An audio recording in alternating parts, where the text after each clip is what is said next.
Clive, my boy! Rutherford informs me that we owe you our thanks. Hadn't intended for you to get involved, but such are the times we live in, huh? I would have done the same for anyone else. You're far too modest, Clive. You'd make a terrible nobleman. But tell me, is the realm truly in as dire a state as Rutherford suggests? From what little I saw, you were right to be worried. I suppose I should have expected the worst. But I was rather hoping the great and good of the realm might have things a little more under control. Alas, it seems that firm leadership is in short supply these days, and without it, the people are bound to lose their way. We must move quickly. But where do we start? True, the challenges that face us are many. But in my estimation, there are two key areas to be addressed before any other. The realm's armies and her larders. As you've seen firsthand, it's every man and woman for themselves out there. Certain cities have banded together to try and maintain some semblance of order, yes? But such cases are few and far between. And yet, the only remedy for the chaos that faces us is unity. A unity that transcends even the borders laid down by our ancestors. In short, if Storm does not stand together, she will fall apart. But how would one even begin to unite the realm?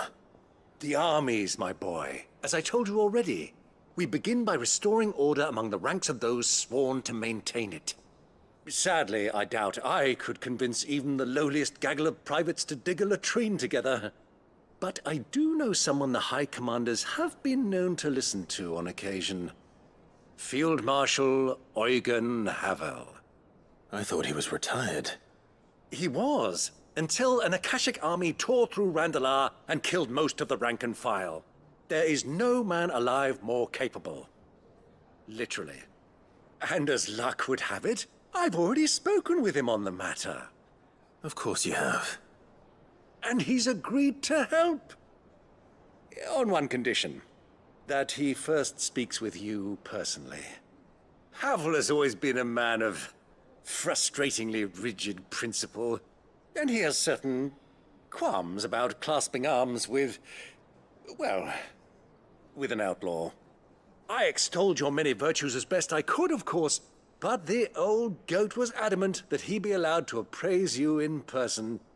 You don't mind, do you, my boy? Of course not. As long as chaos reigns, we will never build a better world. I'll do whatever it takes. And if the Field Marshal wishes to speak with me in person, then so be it. That's the spirit. I'll leave for Randalar at once. Would you send a Stolas? Of course. Rutherford is already in the Dalmekian capital. I'll have him tell Havel to expect you forthwith. Excellent. Thank you, Uncle. No, thank you, Clive.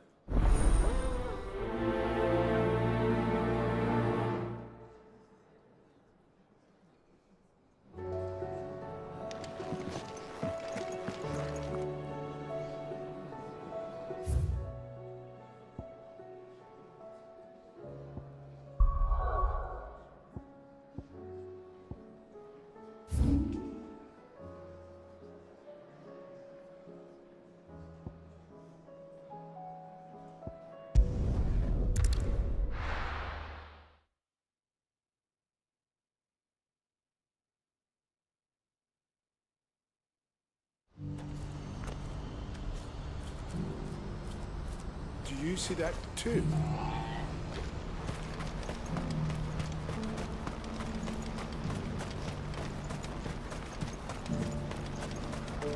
Papa? What is it? Please, just make it stop. Make it stop. I'm scared.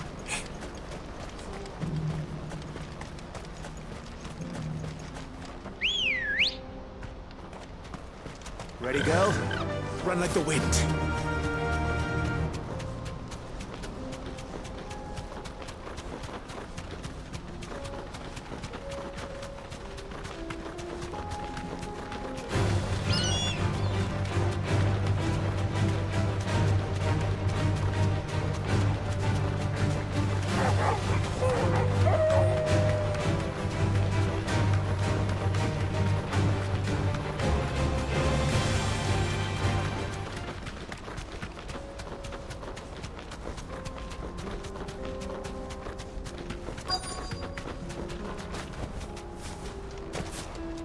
Can't be Rutherford, can it?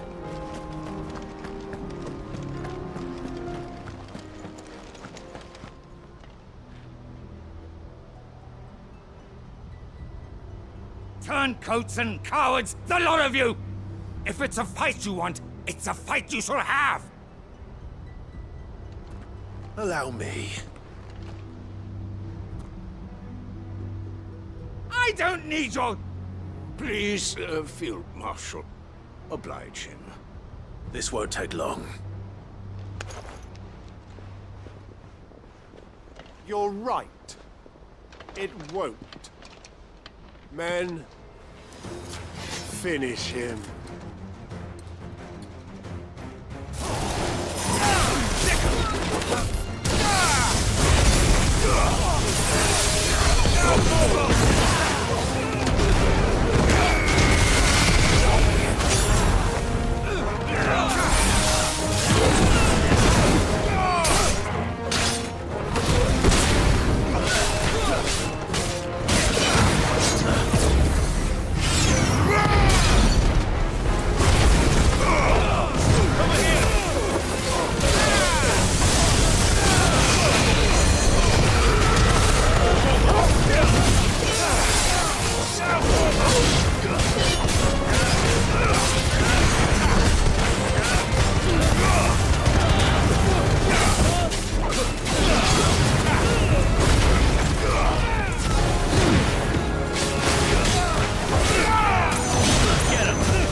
A little longer than I'd have liked.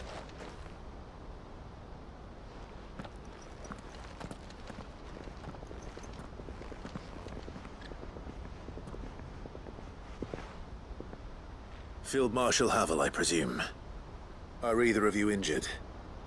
No, my lord. You arrived just as our escort turned on us. Fucking traitors. I'd heard reports of soldiers in the outlying regions abandoning the oaths they swore. But I hadn't thought the corruption had reached so close to the heart of the Republic. It's a fucking disgrace. Your interfering old bastard of an uncle tried to warn me, of course. My lord Marquis. Or is Sid the Outlaw more to your liking? Call me what you want. It doesn't change who I am, or the urgency of the message I bring. My uncle has a plan to right the realm, and he needs your help to see it through. Before I agree to anything, I'd have you answer one question. What do you stand to gain from all this? I won't deny that I might benefit from further chaos.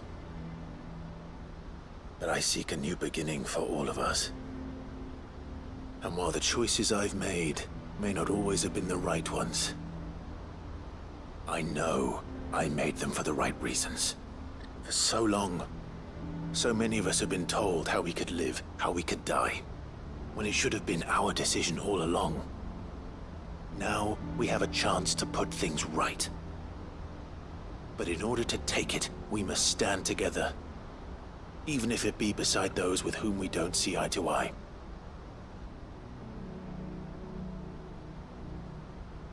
Certainly not the words I expected from an outlaw. But perhaps your uncle was right. You are no ordinary outlaw. I'll never hear the end of this. All right. I'll start by ordering my most trusted guard to bring the Dhalmekian fringes under control. Next, I'll make contact with my counterparts in the Imperial Army and see if I can't convince them to try and restore order in their own territory. Thank you, Field Marshal. But they are not the only ones we will need to convince. What do you mean? I don't doubt that I can bully some sense into a few generals, but those they answer to require a different kind of persuasion. And when it comes to honeyed words, well, we will need an envoy. One who can court even the most stubborn of statesmen. You, perhaps. I'm flattered. But I'm no diplomat either. And I have other problems to attend to. What we need is a skilled arbitrator. And I may know just the person. Is that so? And would he happen to be an outlaw too? Of a different kind, perhaps. Well, beggars can't be choosers. I suppose we'll all have to find a little of the outlaw in ourselves if we're to make it through this. Very well. Send your man to me right away. I shall.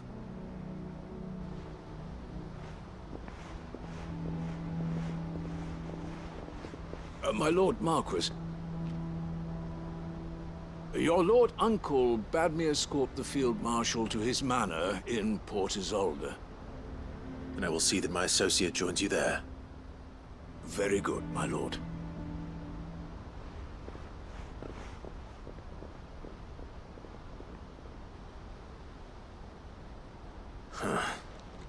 An envoy. I'm not sure I'm the man to talk anyone round. I can barely convince my brother to take his medicine. No. This is a job for someone with experience. Someone like Quentin. I hope I can convince him at least.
Faster!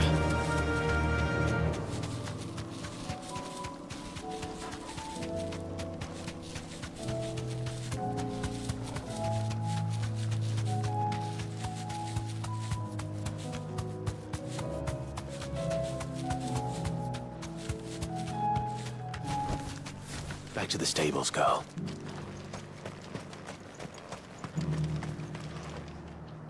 Quentin. I have a proposal for you. Do you now? Something tells me you'll be asking more of me than a cask of Gotand gold. Go on then. Propose.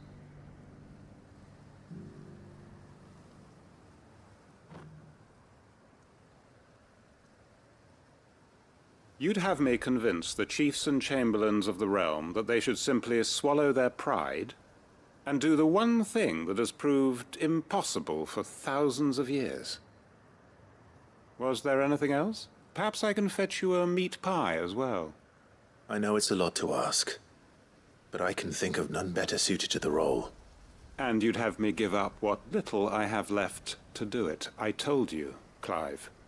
The people of Lostwing are my family, and I cannot abandon them. You'll have to find someone else. I'm sorry to hear that. So am I. And why might that be? What he's asking. How's it any different to what you've done so far? They want you to speak for those who can't speak for themselves. That's what you do best. If it's the vineyard you're worried about, we'll see that the grapes are picked and the tons filled. You know we will. It's not that. Then what is it? You said yourself we're family. Don't you trust us? You know that's not what I'm... Then what are you saying?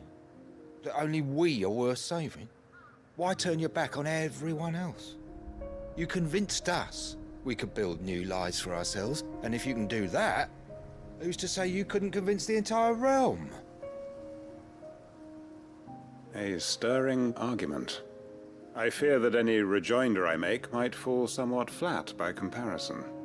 So you'll join us? Where do you need me? Field Marshal Havel will want to speak with you in person. He's currently in Port Isolde. I can arrange for a party of Cursebreakers to accompany you there. That would be very much appreciated. I hear the roads are far from safe these days. Hopefully not for long. My uncle will want to know that his plan is taking shape.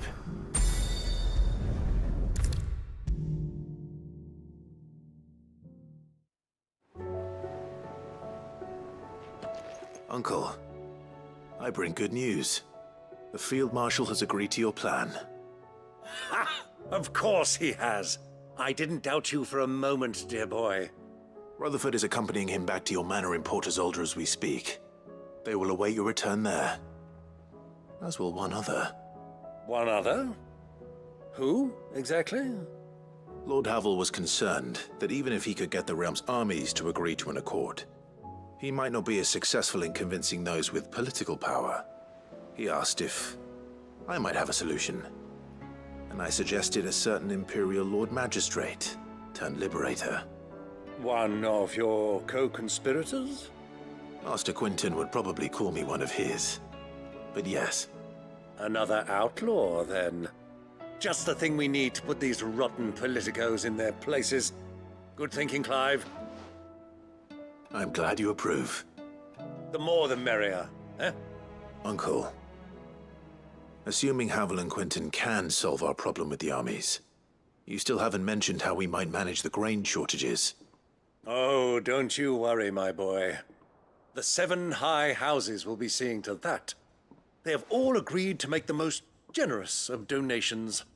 Oh, of course, it did take a little persuasion, but luckily I had some unexpected help. From who? Why, you, my boy. Rumor has it that you rescued the Lady Ariane's head steward Rockford from a horde of bloodthirsty bandits. It was more of a handful. Well, the old battle axe was so pleased. She had a shipload of talents delivered to my private docks by the next new moon.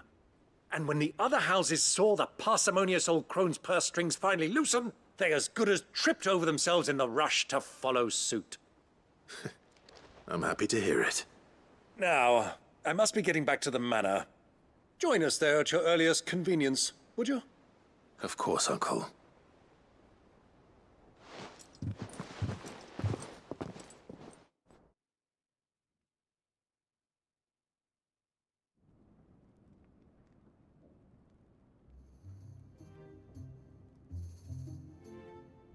And how, pray tell, will we get that grain to the capital if the roads are still overrun with Akashic? You'll find another bloody road. I only have so many men, and I'm not about to send them headlong into an ether flood. That is, unless you'd have them turn as well. Well, I'd certainly eat less. Says the man with a belly bigger than a band of curls. My soldiers actually need their rations. Without any food to keep them going, they'll be dead even before you've sent them on your fool's errand. If I may, gentlemen, perhaps I might suggest an alternative approach. Though supply routes are indeed disrupted, there is no shortage of ships. Indeed, they bob away in every bay from here to Randalar, awaiting a safe haven. Allow them to make port and fill their bellies full of grain. And once those who crowd the cities are fed, ferry the displaced back to the countryside to work the fallow fields. But I'm sure that you wish to continue your discussion. Forgive the interruption. 2 such firm friends as yourselves need no help from the likes of me. Rutherford spoke fondly of the great bond between you. Us? Friends? I can't stand the man. Clive, I'm beginning to question the quality of the company you keep. And what kind of company were you expecting him to keep? The man's a criminal. Criminal? How dare you? You are not fit to breathe the same air as this fine, upstanding young gentleman. Upstanding? He calls himself Sid the Bloody Outlaw! Once more onto the breach.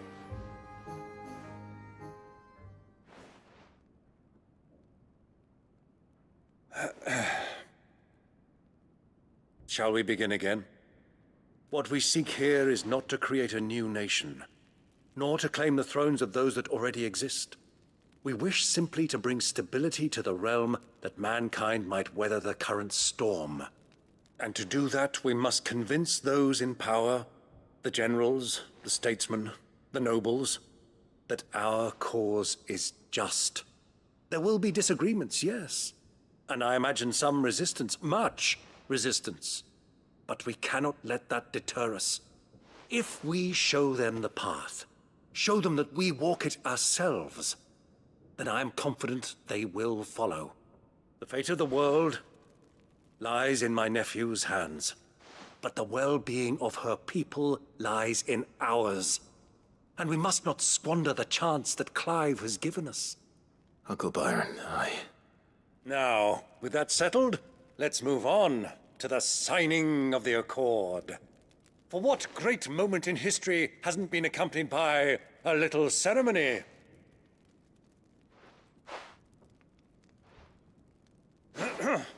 Citizens of Valisthea, I present to you the Triunity. Rutherford, Mike Will.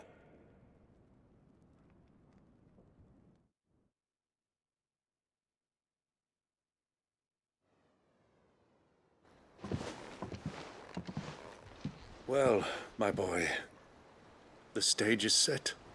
that it is. This is the role you were born for. Now I ask only that you trust in the talents of your supporting cast. We shall play our parts to the best of our abilities, that you might have the opportunity to shine. The realm needs its Sir Crandall. And there is no better Crandall than you, Clive. I want you to keep this signed accord as proof of our faith in you. I will. Thank you, Uncle.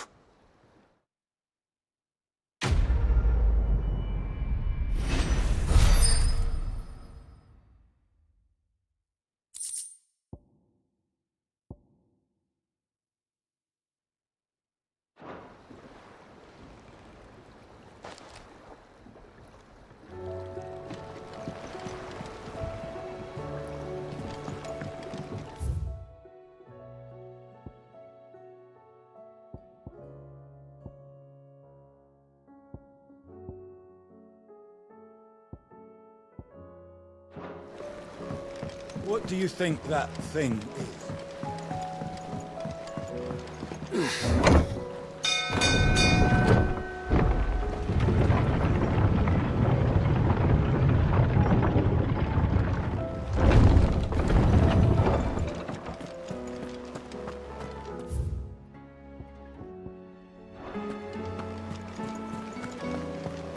There's something about it. Sid, I was wondering if you could help me. It depends what with. A bearer, but recently freed from his bonds, is keen to join the Curse Breakers. As you know, the work we do is not easy, which is why we test every volunteer's suitability. I was hoping you could oversee this one's evaluation. I don't mind, but why this one? Because he wants to be a scout. Our ranks are filled with men and women capable of breaking chains and putting slavers to the sword. But scouting? We're few with the nose for that, which is why we still rely so heavily on Gav. And since he accompanies you on so many of your missions, I thought you might be better placed to recognize the traits in him that we should look for in those who'd fill his boots. Sounds reasonable. So you're happy to oversee the boys' test, then?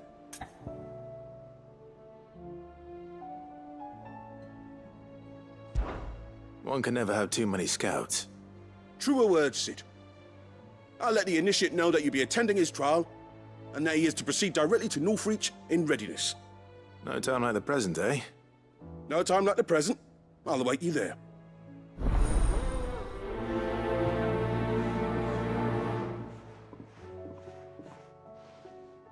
Northreach.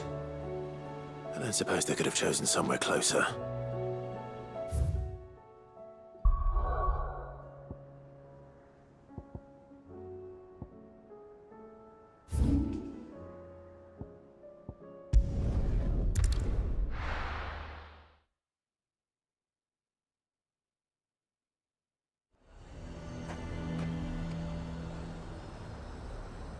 Azir might at least have mentioned where in Northreach he'd be testing this recruit. I'm nervous. Is it alright to be nervous? I don't care either way, so long as you do as I tell you. Well met, Sid. This is the Initiate. Ember, present yourself. At your service, Master. Please, just Sid. There are no masters here. Your life is your own. Oh, of course. Thank you, Sid. The Sergeant says you'll be evaluating me at my trial. To become a scout, yes. You are aware of the dangers inherent in that role. I am. But I swore I'd face them. Just like the man who saved my life. And who would that be? Gav. It was him who found me and freed me. No magic, no support, just one man and his nose. Came and sniffed me out. It taught me what one man can do if he puts his mind to it. And I've been training ever since, so that one day I can be someone's saviour, just like Gav was mine. I'm sure he'd be flattered. You clearly have good intentions, Ember. And it sounds like you're under no illusions. Stick to this path and you'll make a fine cursebreaker. So, what? Have I passed? You haven't even started yet. Now listen.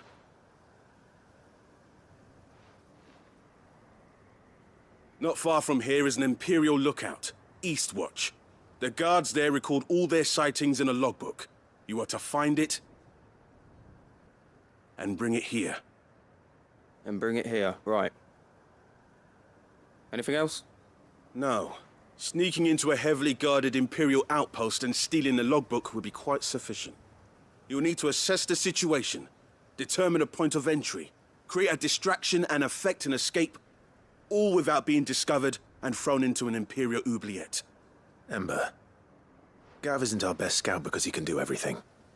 It's essential that you know your limits. Know my limits, right. I won't let you down.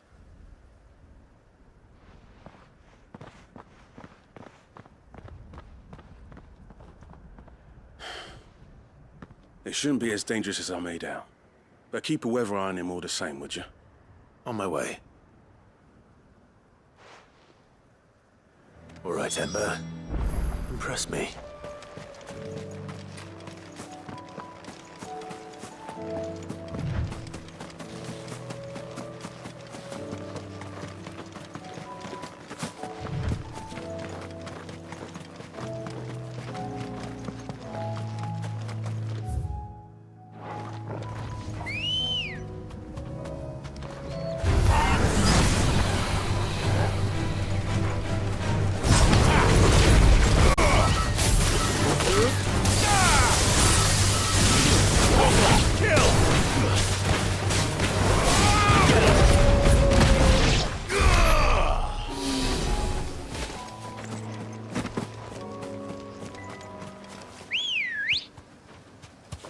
Come on.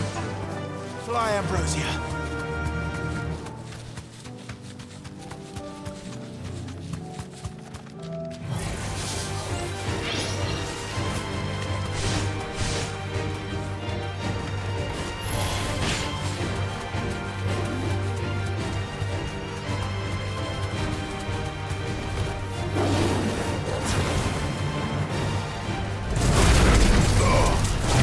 Too slow.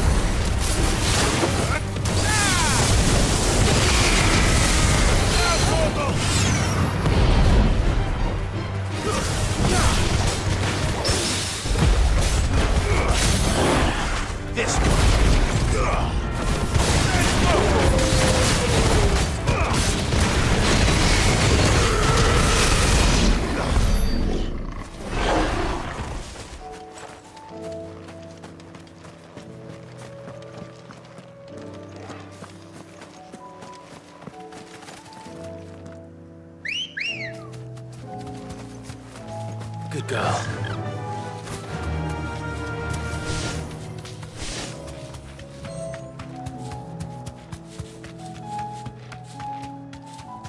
These are clean kills. Perhaps young Ember really is ready. Or maybe not.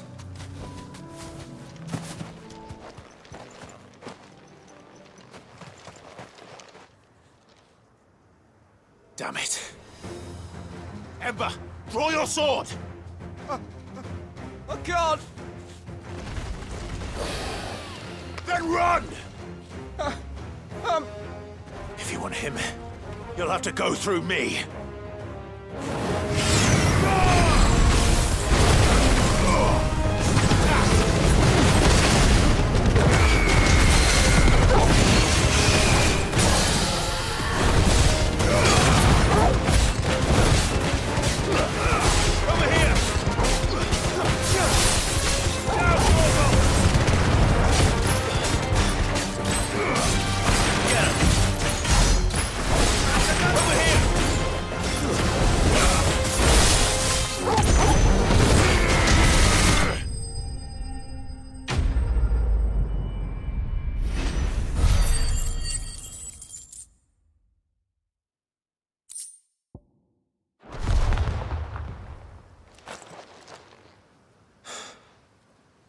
Ember, are you...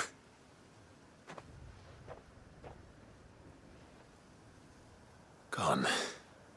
Of course. Scouts really are a rare breed. Back to Northreach it is then.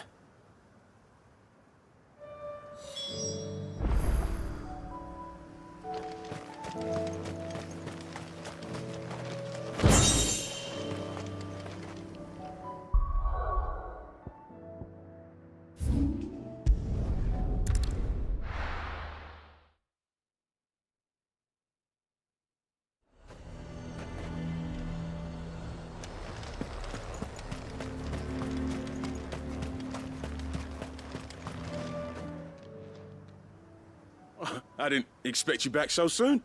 Where is Ember? How did he fare? I thought I'd find him with you.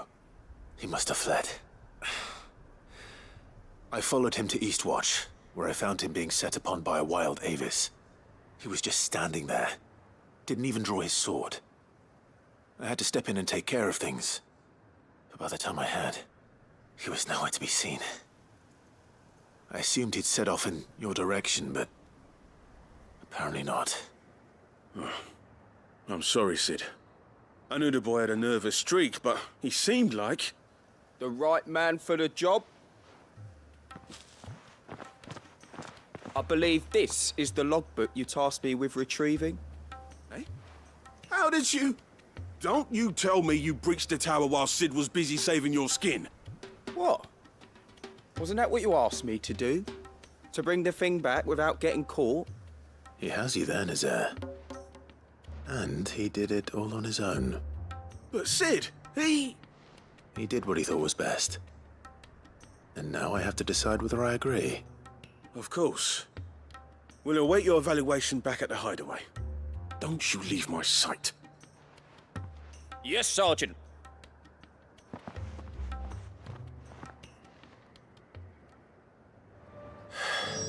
This won't be an easy decision.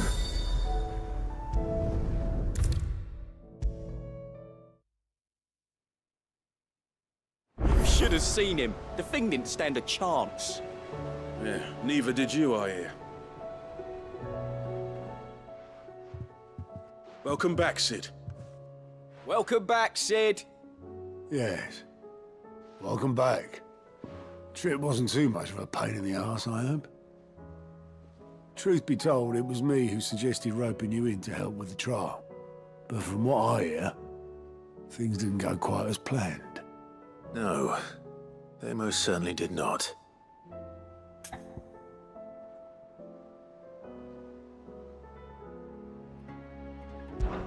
Ember lost his nerve in the face of a beast of prey, but he didn't lose heart. He pressed on, and he achieved his aim. And is that not what we ask of our scouts? Indeed it is. Thank you for your honest appraisal, Sid. The fact remains, however, that Ember will not always have a battle-hardened warrior on hand to pluck him from the jaws of peril. All I have gleaned from this trial is that without someone watching his back, Ember is little more than a liability. Wait, Sergeant. Ember still has much to learn, it's true. And this time he was found wanting. But I'd say he's due a second chance, nonetheless.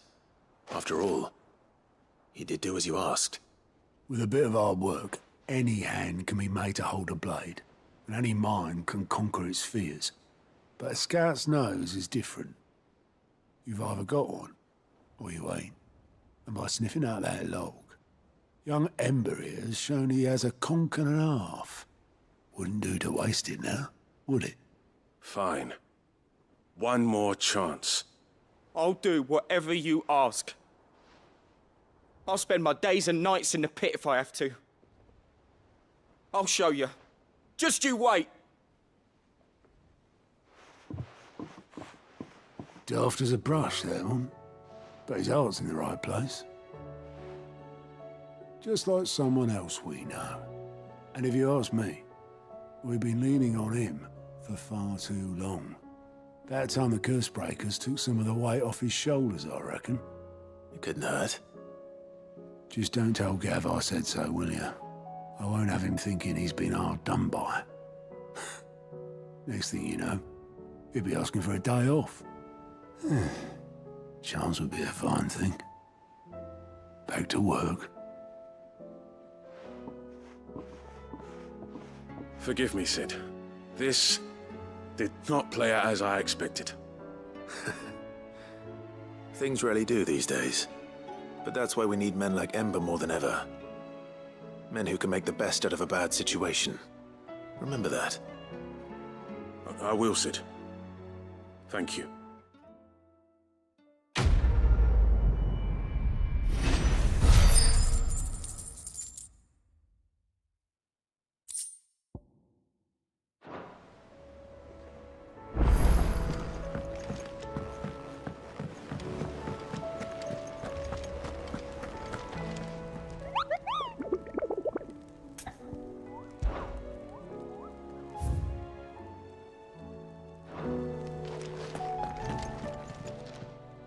Welcome to the Patron's Whisper.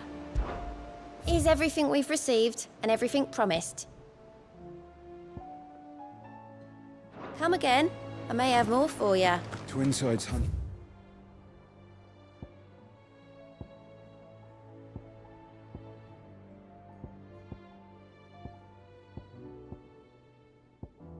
Of leagues away. What I mean, the crystals.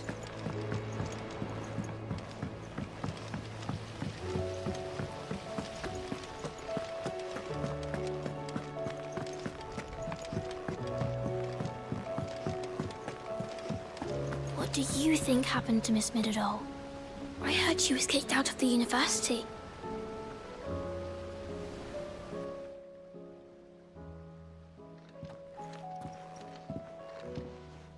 Sid, you have to help us.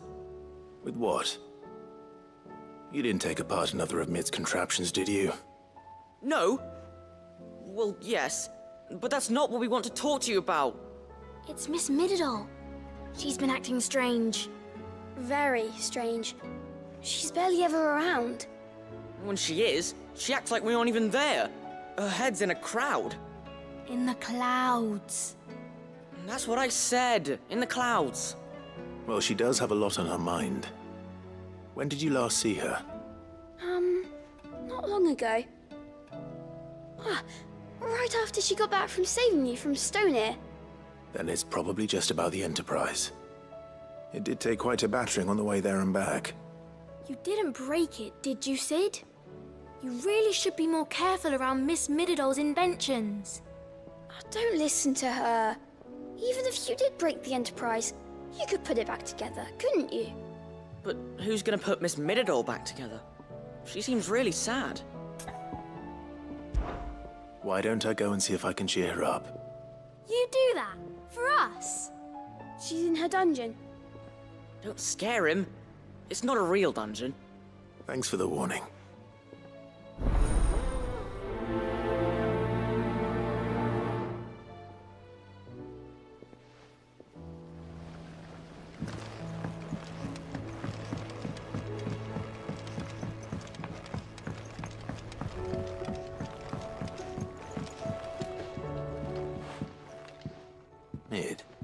If you have a...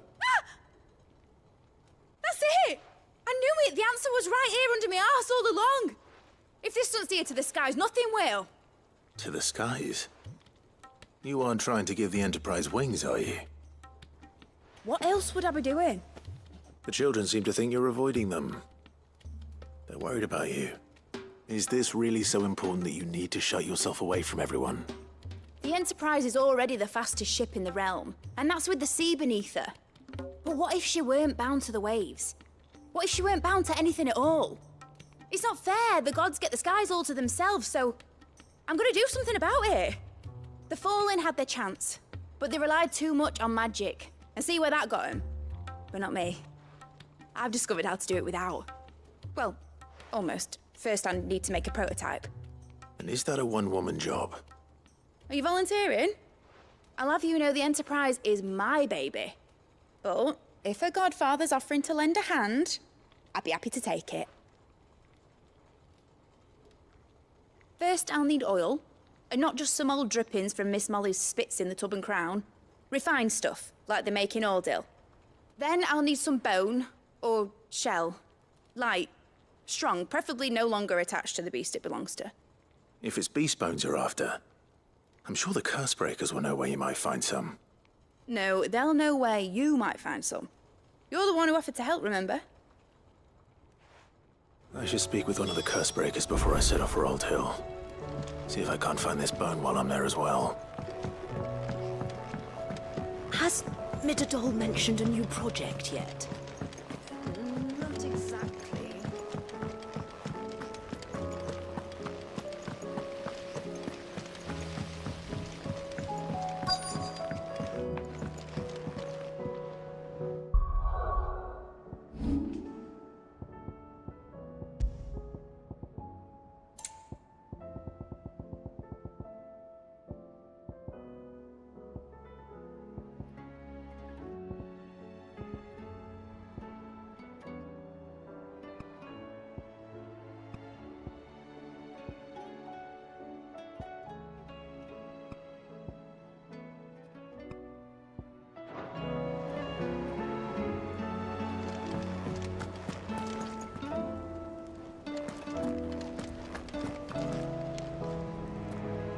All right, Sid.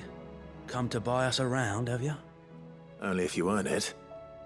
Mid needs a piece of light but durable bone for her next project. You've encountered your share of beasts on your travels across the realm. Any ideas? Most bones are the same. Whack 'em hard enough and they'll break. If it's durability you're looking for, shell will serve you better.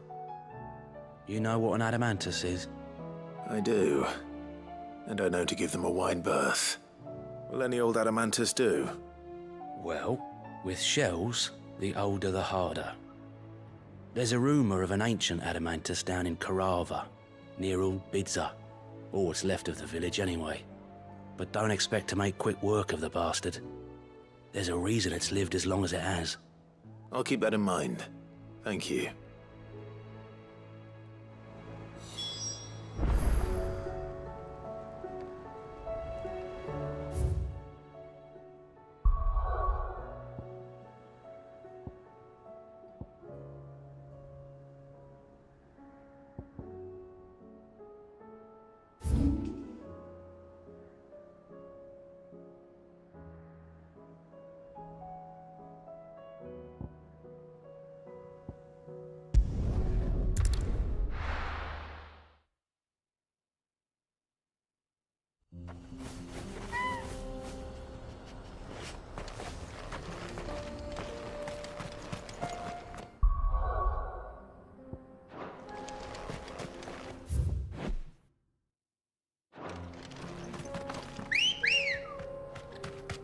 Let's go.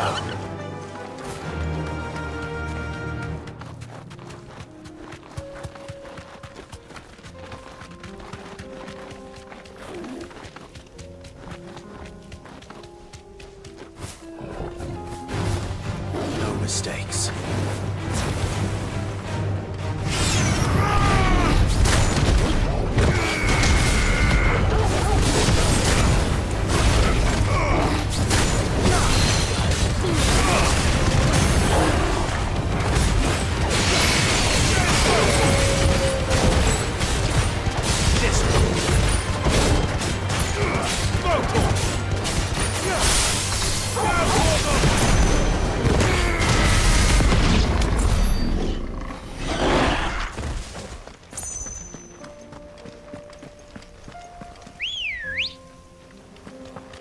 Come on. Fly, Ambrosia. Here we are again. Carava. If you were a tortoise, Torgal, where would you hide?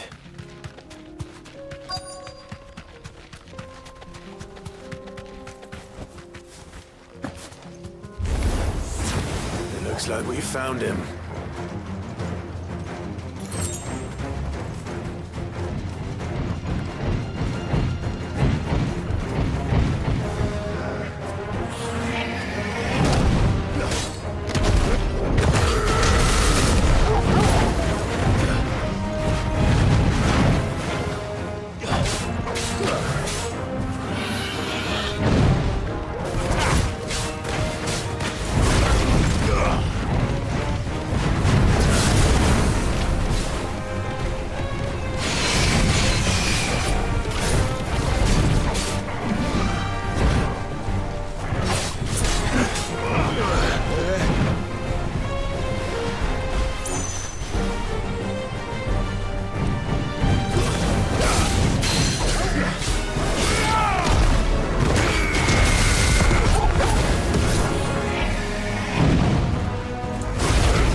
If Mid needs another, she can come and get it herself.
Mid's well. After what happened here, it's a miracle there was any left at all.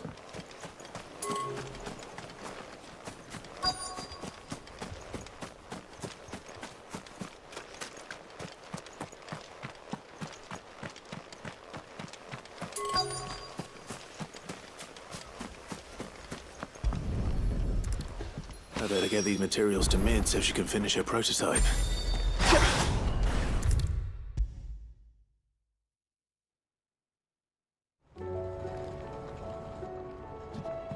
Mid, tell me this is all you need.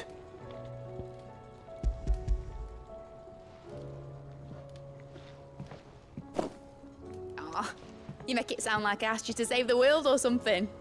Tell me this is all you need.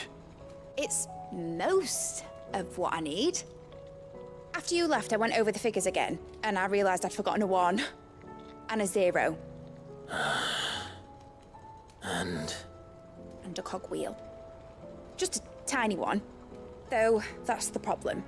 Gears that small are a bastard to make, and I may have lost the one Blackthorn spent a fortnight toiling over. Wait. The children.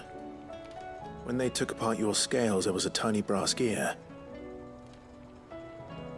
Now that I think about it, they didn't use it when we put the scales back together.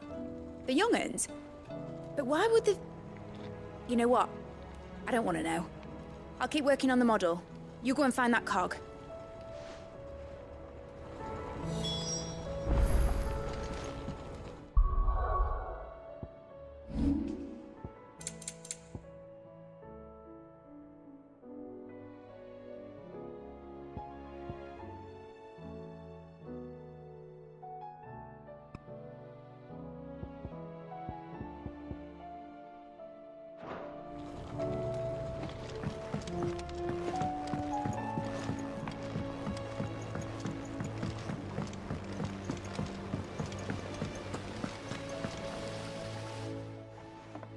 Sid! Is Mid still hiding from us? She wasn't hiding. She's fine. She's just busy working on her next project. A new invention? What is it? What is it? Is it an airship? I bet it's an airship! Do you think she'll let us help? That just so happens to be why I'm here. She needs something special, something only you three can provide. A brass gear. A tiny one. One that might fit on, say, a set of scales? Oh, the one you forgot! We remember! We saved it, just in case. It's in the bag of bits. Since your lesson, we've been disassembling, then reassembling everything we can find. All the pieces that are left over, we keep under our beds, just in case. That's good to know. Look! I found it!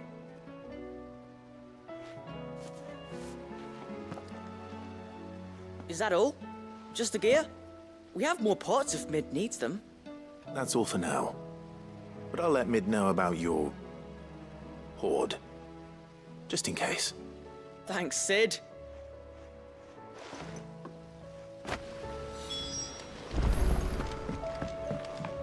Has Midadol mentioned a new project yet? Not exactly. Well, did they have it?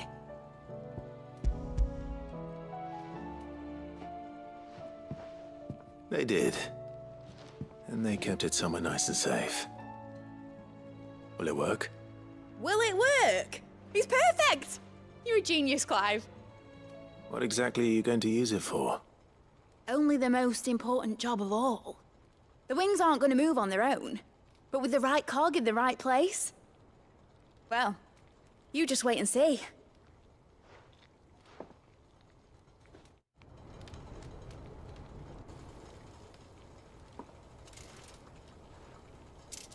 That should do it.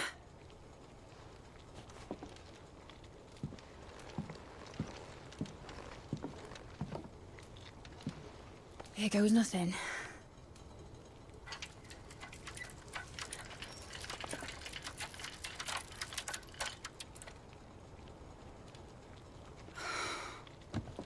Titan's tits. It wasn't supposed to fly, was it? Of course it was supposed to fly. Wouldn't be much of an airship if it didn't. Honestly, these bloody engines are driving me mad. I was so sure this would be the day she soared. The mithril engine was made to make dreams come true. But maybe this is one dream the world's better off without.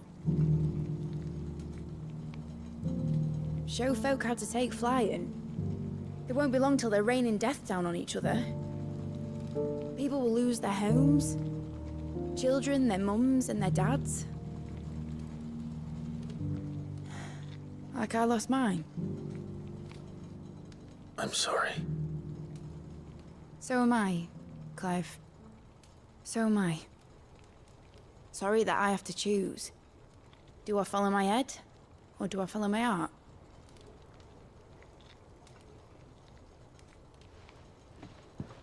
Good question. The first time I stood on the deck of your ship, felt the wind in my hair. It was like I was flying. But imagine how it would feel to actually do it. My dad always said there were two ways of living life. Chasing a dream or shuffling to your grave. And he were right. Right about a lot of things. Not that I like to admit it. People need dreams to chase. Especially in a world like this.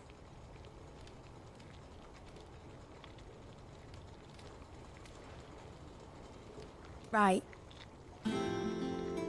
When this is over, I'm gonna take all my mithril engines to Zemeckis and sling them over the edge. I won't have my dream end up turning into someone else's nightmare. But all that hard work... All that hard work will not be used for war, Jamie. But it ain't like it'll be gone. Tell me, Clive, have you ever been on a treasure hunt? Not since Joshua and I were boys. Why do you ask? Because I'm gonna bury the engine schematics and leave behind a little riddle telling people where to find them. A really hard one, so that only the most dedicated dreamers will ever be able to work it out.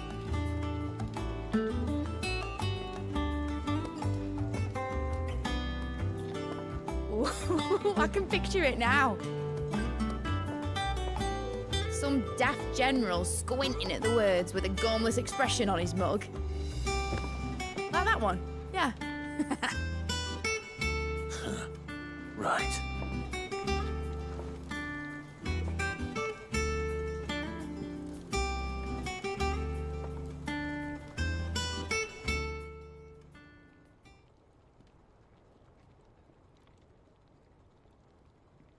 Of course, if I'm putting this engine at the end of a treasure hunt, I'll still need to make it a treasure worth hunting for. Won't be much of a prize if it couldn't even make a toy boat fly after all. My dad always said, dream big. But it ain't the size of a dream that's important, is it, Clive? Only that it's a good one. And I reckon I've got a fair few good uns left in me. I'm sure you do.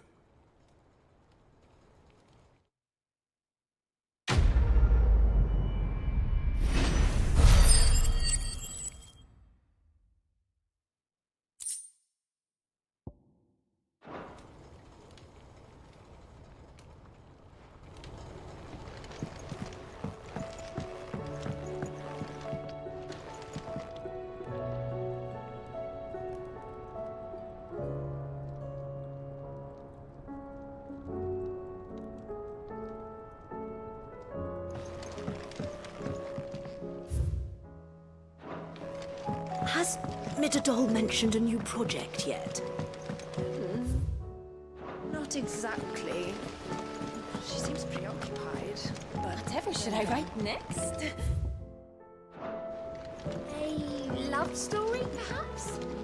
But with a happy ending, of course.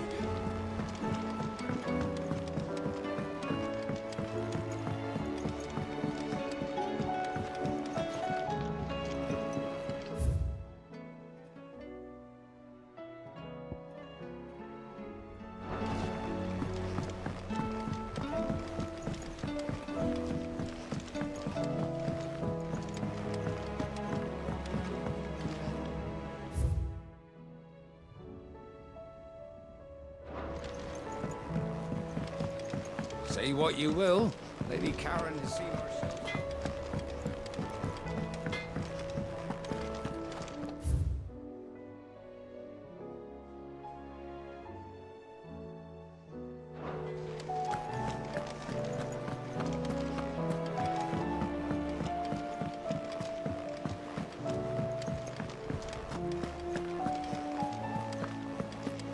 There's something about it.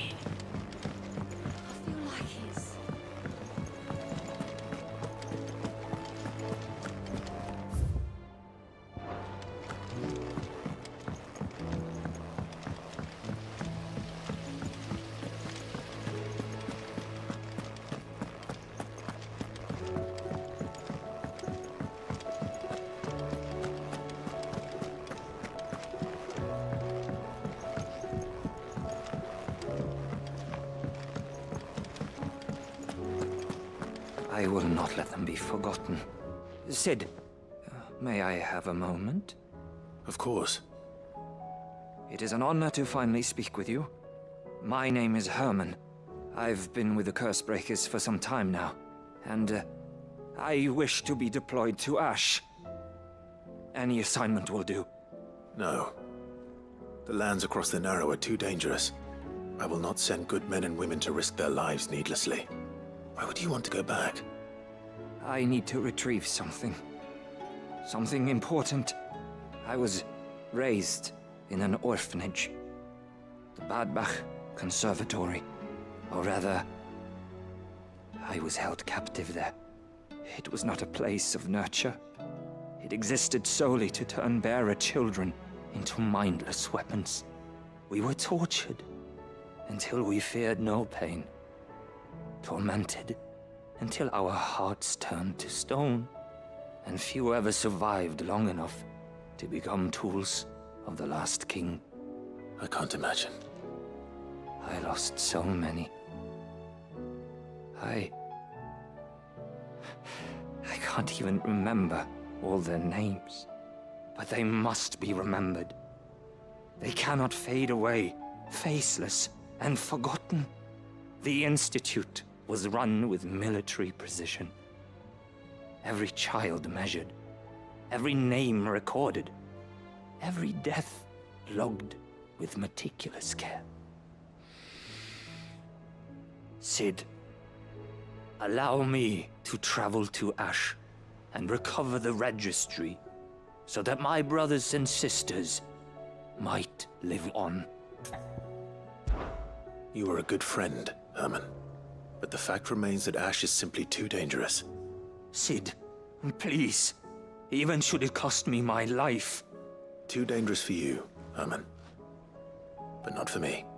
I'll go to Badbach and find the registry. You will? I won't let you risk your life. I don't know how to thank you.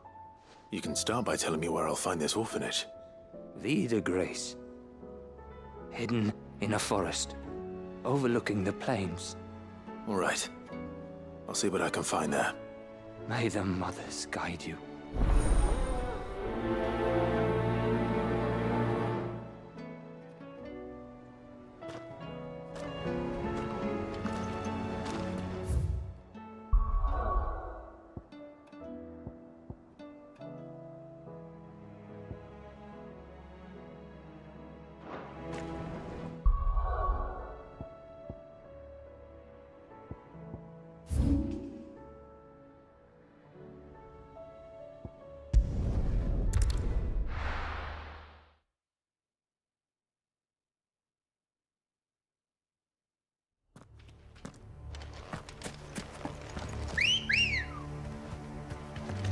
Let's go. Faster!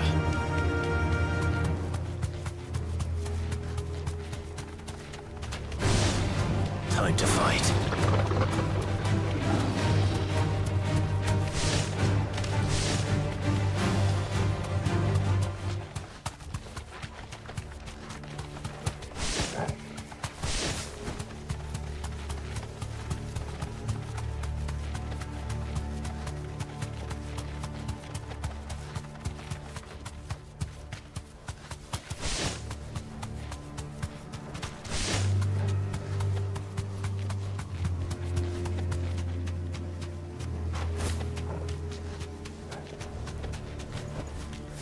To the stables, girl. This must be the orphanage. Hopefully the registry is still here.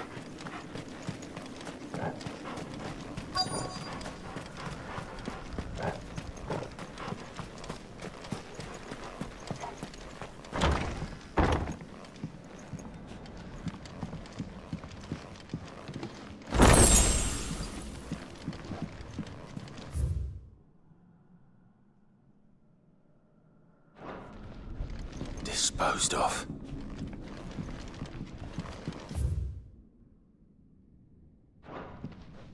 Conditioning. This is nothing short of torture. Herman wasn't exaggerating. It's a wonder he survived this place. I need to find that registry.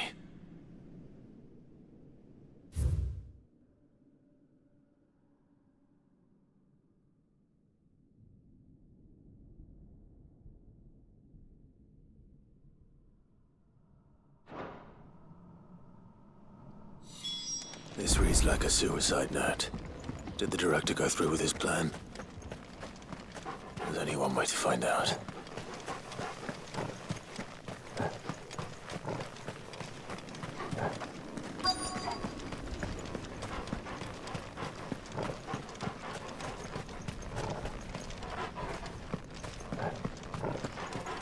A forked white tree. This must be the place.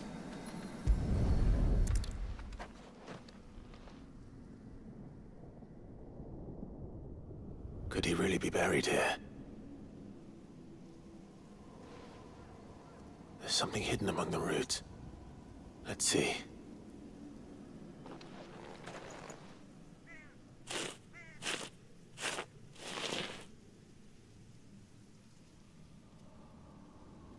This must be the registry.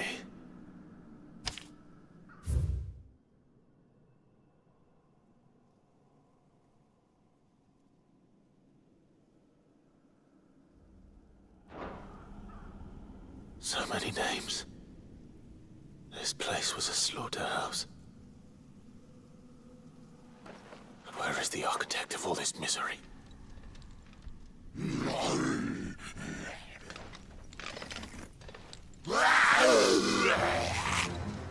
It was only a matter of time, I suppose.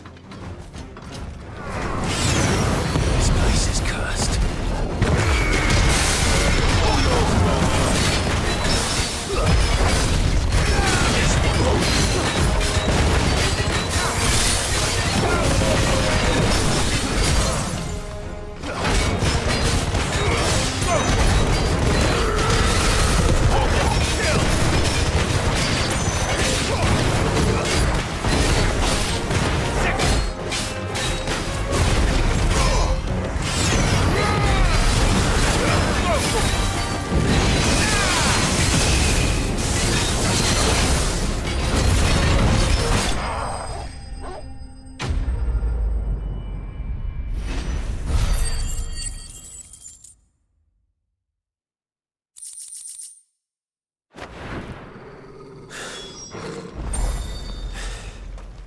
I'm done here. Let's get the registry back to Herman.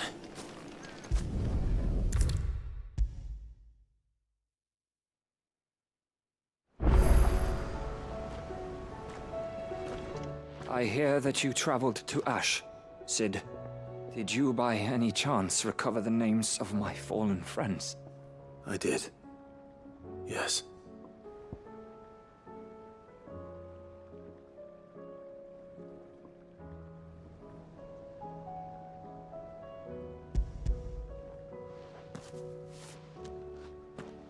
If I may, the bearer registry.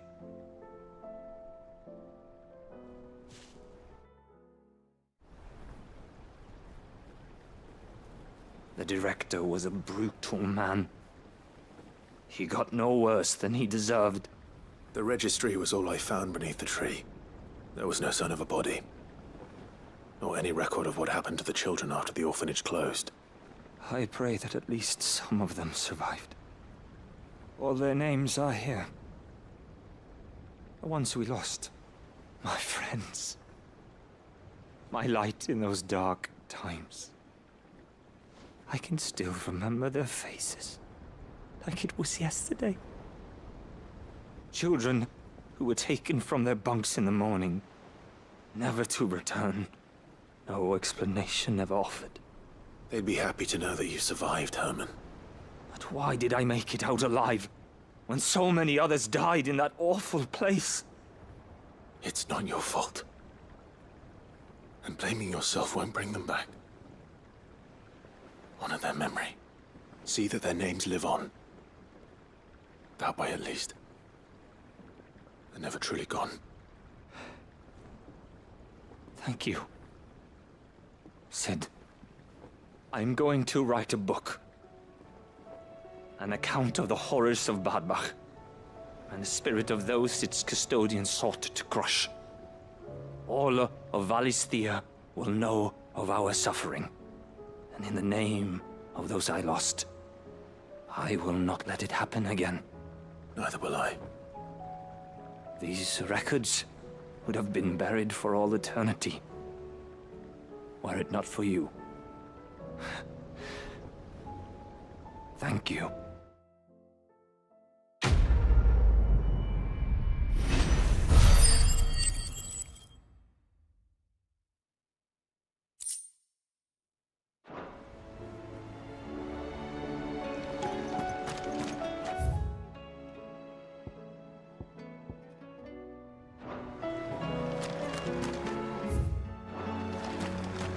Do you suppose it's magic keeping the thing afloat?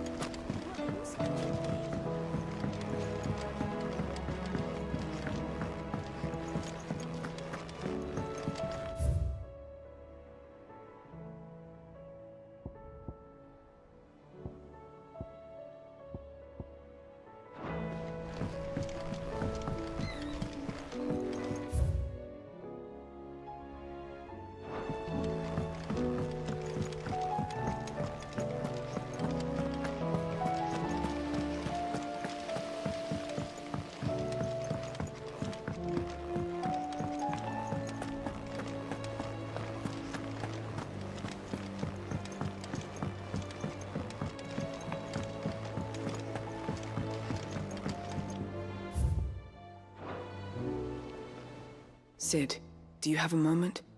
By all means. It's my old master. Seems there's no escaping her. She found some way to send me a letter. And something else. Records from a Waluda prison. Seems they were keeping a lot of bearers there. How did she come by such a thing? Finding bearers always was her strong point. And it seems the cells of Balmung Dark are full of them. Foreign captives, the masterless. Bearers no one would miss. And even better for her, bearers with no one to look after them. When ether started lapping at the walls, the jailers fled. Leaving the bearers to be liberated by whoever happened to come along next. Sid, I'd like to believe that I've earned your trust by now. And while I'm well aware that you've forbidden Cursebreakers from traveling to Waloed, I can't let those bearers die in their cells. I'd rather risk shipwreck on the Shadow Coast than leave them to starve. We'll be needing the Enterprise if we're going to navigate the Narrow. Does that mean... I'm making an exception, but we travel together. And we stay no longer than we have to. Ash is an inhospitable place at the best of times. We save as many as we can, and we leave. Thank you, Sid. There was a name in the prison register. A name from my past. Chadwick. Another of my former master's protégés. A gifted soldier, and the closest thing I had to family. The thought of him held captive in that place. He must be very important to you. He was. Is. Then we find him. The entrance to the prison lies in the shadow of Ravenwit Walls, just beyond the portcullis. We should head there as quickly as we can. I only pray there are still bearers alive to save. As do I, Doris.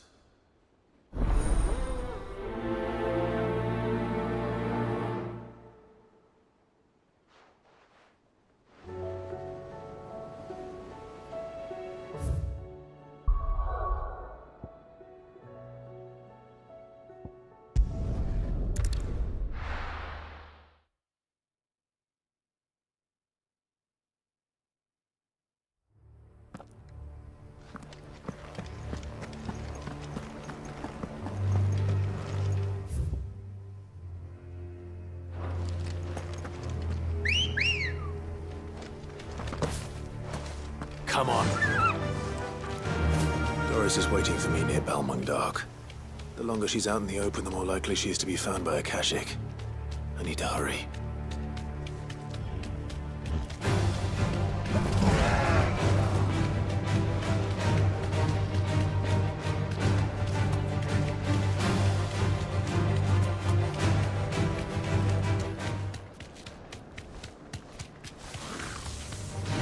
Time to fight. Will do, girl.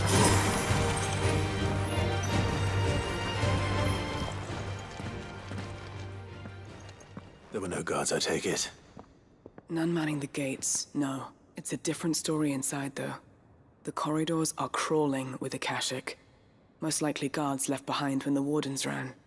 If Chadwick was being held here, I worry that he may already be. Don't give up hope just yet, but let's move quickly. Let me check the ground floor. The ether's thickest there. Then I'll search the upper level. Good luck, Sid. Stay safe.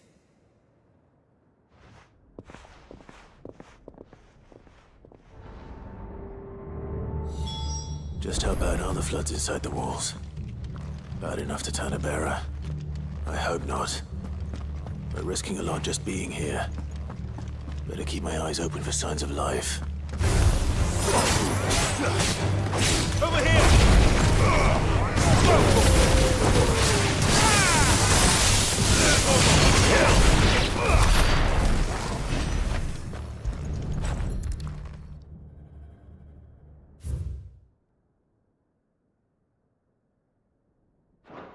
So this place was no ordinary prison. And I doubt they'll have taken the creature with them when they fled.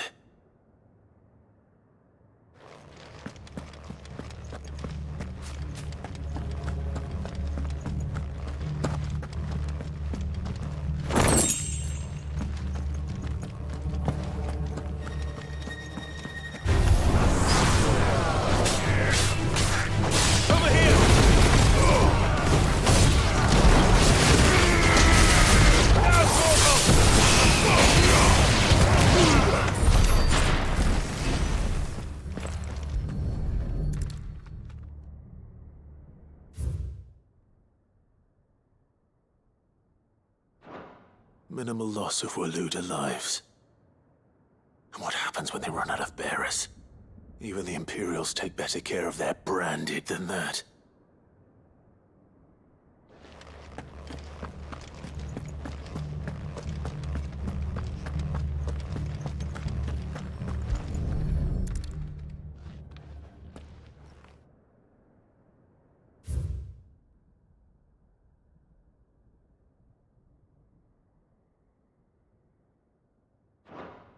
They were feeding bearers to it.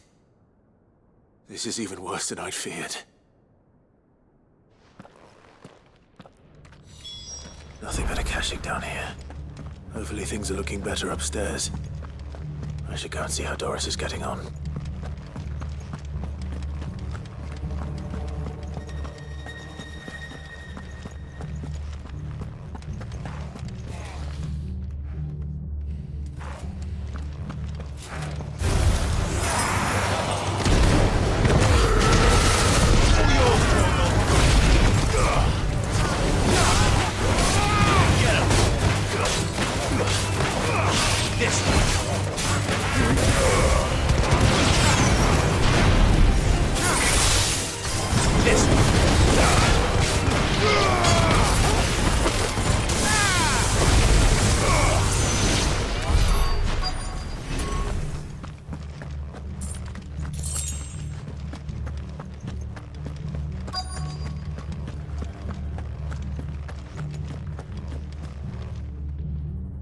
No luck downstairs. But I did find out that this place was more than just a prison.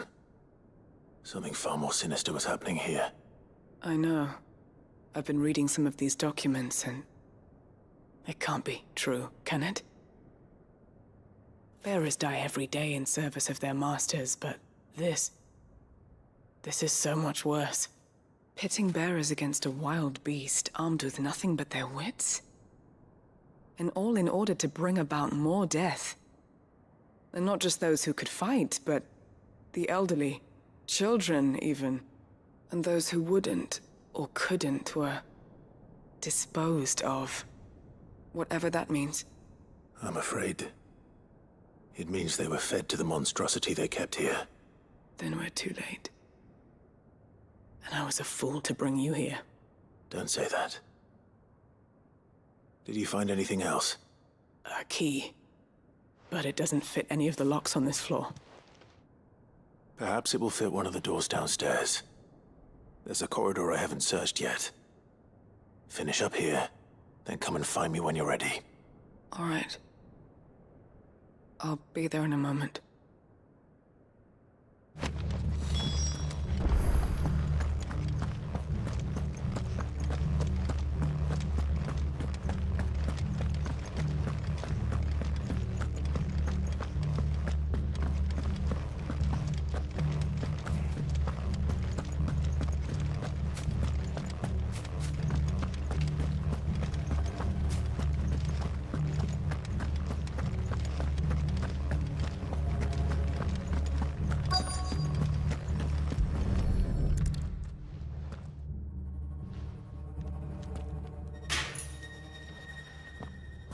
see what we can find down here.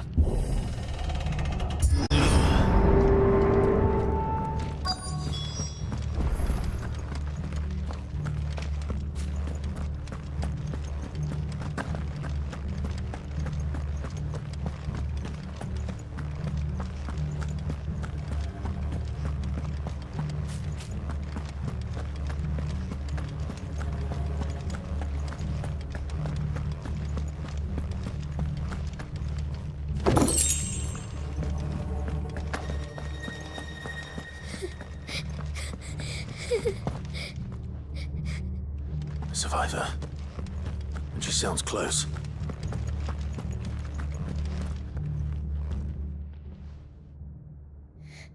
Who are you? There's no need to be afraid. Are you alone? Are there any other survivors? Some of the guards. They're still here. But something's wrong with them. Everyone else was eaten by the monster. Of course there were. Thank the Founder. It was worth our coming. But I'd rather we didn't linger. Are you ready? Ready when you are. You poor thing. You must have been terrified. Did Chadwick send you? What? He fought the monster.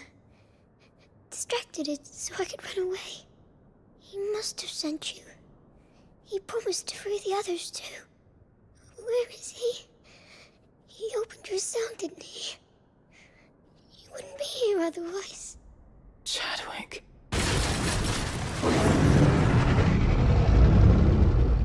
Was that? Monster's back! Chadwick, help! We have to get out of here. Doris, keep the girl safe. All right. You put that bearer-eating bastard in the ground. It's out there waiting for me. I can't let it live. Not if it's got a taste for bearers.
Finally.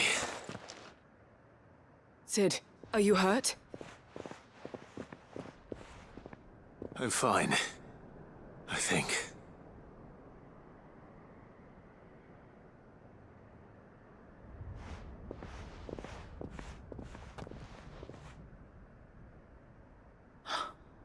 Oh, no. What is it? A diary. I gave it to Chadwick before we went our separate ways. He was here. Do you think that creature? I'm sure he fought bravely to the last. The girl is safe thanks to him. Chadwick. You fool. Come on. We have to get her back to the hideaway. We don't want his sacrifice to have been in vain. No. Of course not. I'll see that she's looked after from now on. It's the least I can do.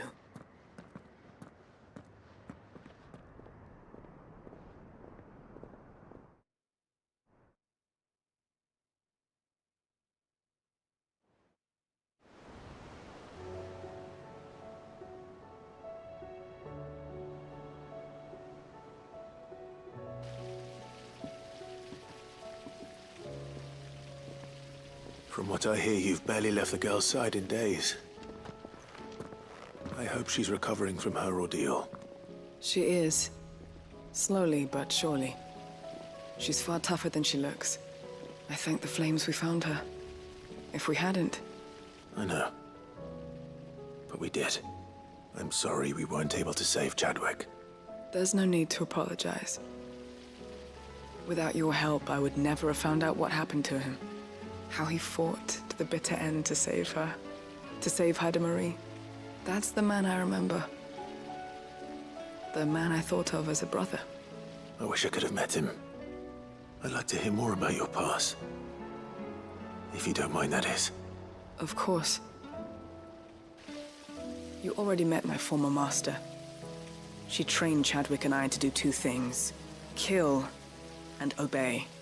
We were supposed to be sold to the highest bidder when the time came.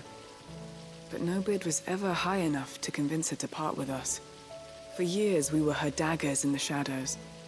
But we could never quite shake our doubts about the things she made us do. And then, one day, we just couldn't do them anymore. So we escaped. But staying together was out of the question. They would have found us too easily. After so many years of training, the pull to serve was always strong. It scared me to think he might have taken another master, become a dagger in someone else's hand. But even in captivity, the battles he fought were his own.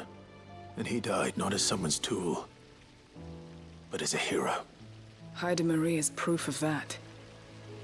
Bearers can cast off their shackles.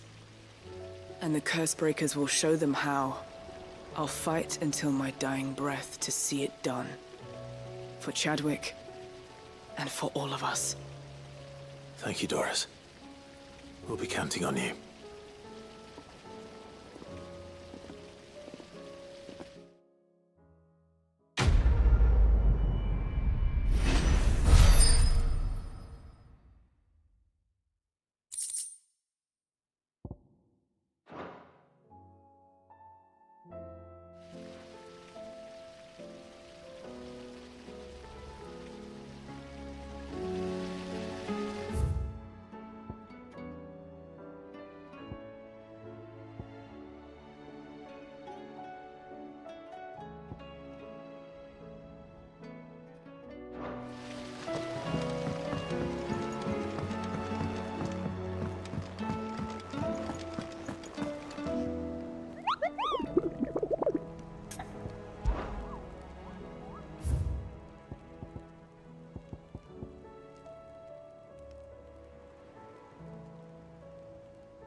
There's something about it.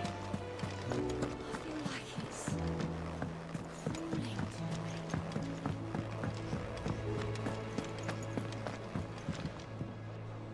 Ah, you all right? Something troubling you? No more than usual. It's just... Edda's baby will be coming soon, and I wanted to make something for it. I'm sure she'd like that. Back in the north, families would always make gifts when a bairn was on the way. Yeah, let the little tykes know they were welcome in their new homes, like. So, what's the problem? Well, the problem is that Ed is due any day now, and I don't know if I'll be ready in time. Is there anything I can do to help? You know, there just might be. All right then. What exactly are we making? A good luck charm. But not just any good luck charm. Not just any. No. One made from the feather of a silver chocobo. There's nowt lucky in all the realm, or so we used to say back home anyway. Thing is, they're hard to come by. Had Otto and Karen check with their suppliers, but nothing. I'd try and track one down myself, only... Only the big day is fast approaching. And that's all you need, a feather. That or the bird whose horse it's attached to, aye. I was gonna start by asking around with traveling traders plying the northern borders. Well, there's no shortage of those passing through Martha's. I think I might make that my first port of call. I'll let you know if I find anything. You're a good friend, Clive. I won't forget this.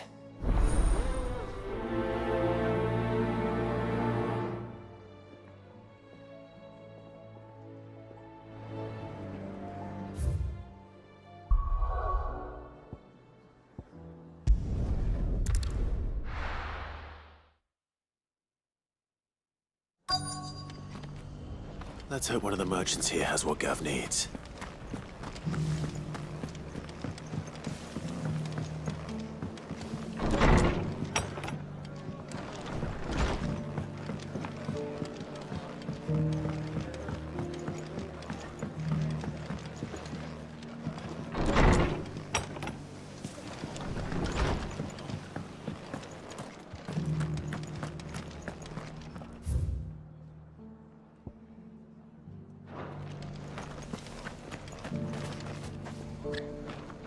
Excuse me. I'm looking for something. Oh, well, then I'm your man. A silver chocobo feather. Oh, or maybe not. Though you're not the first to mention the bird around here. There was a man stopped by the rest not long ago, claiming he was attacked by a silver chocobo. Near some gutted hovel, not far from Eastpool. Most took him for a braggart and a liar, but who knows? Perhaps there was some truth to his tale. We'll see. Thank you.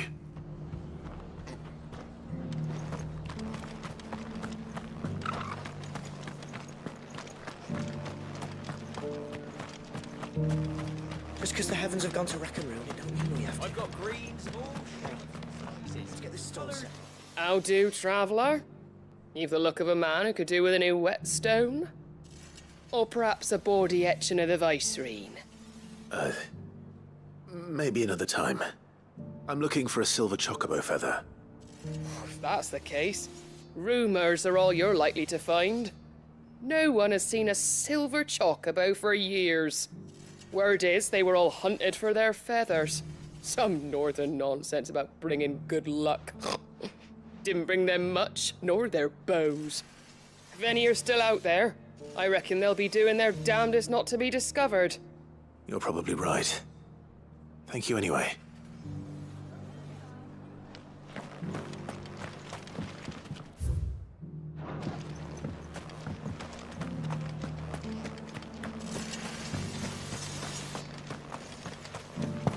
It doesn't still hurt, does it? Oh, 1,000 Akashic jaws couldn't hurt me.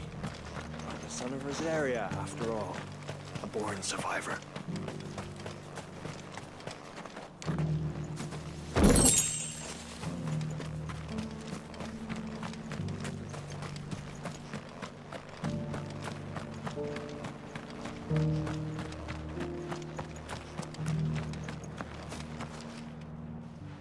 Can I help you with summit? You wouldn't happen to sell silver chocobo feathers, would you? I deal in fruit, not fancies. But if it's fancies you're after, I suggest you try Rhiannon's ride. Was a silver chocobo seen there?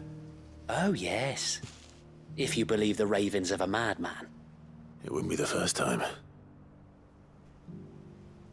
A silver chocobo sighted in the hills near Rhiannon's Ride. It sounds almost too good to be true. But since I'm already here...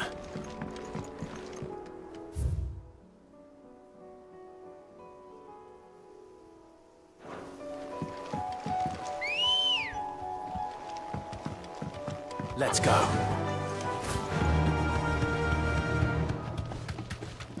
Can hardly make out a blooming thing.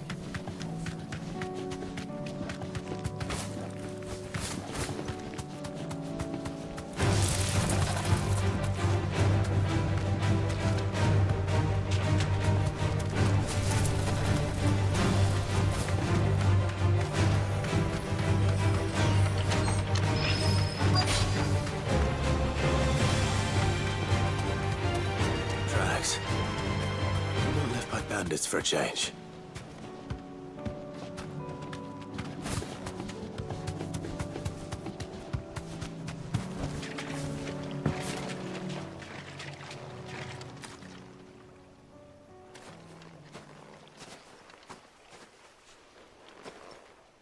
More tracks. And these look fresh. The chocobo was here. And recently. Perhaps it still is.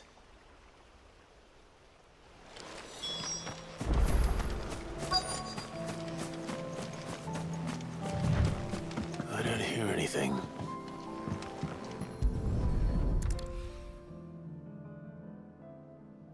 Well, I'll be damned.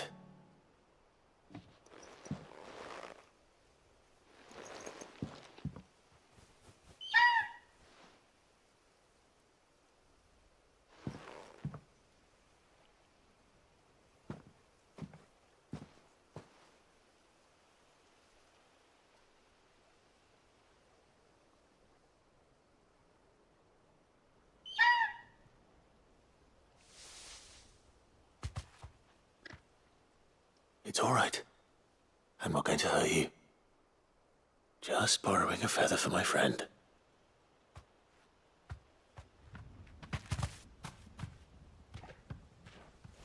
Thank you. Let's get this back to Gav before they change their minds.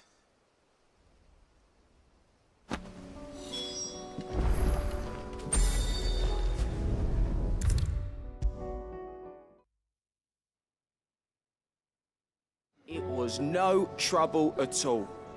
Still, I appreciate it.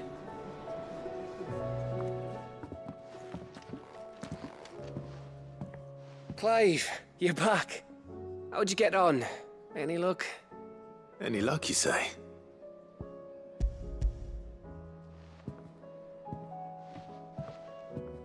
Crystal's crack. Is this what I think it is? Where in the hell did you find it? It's a long story.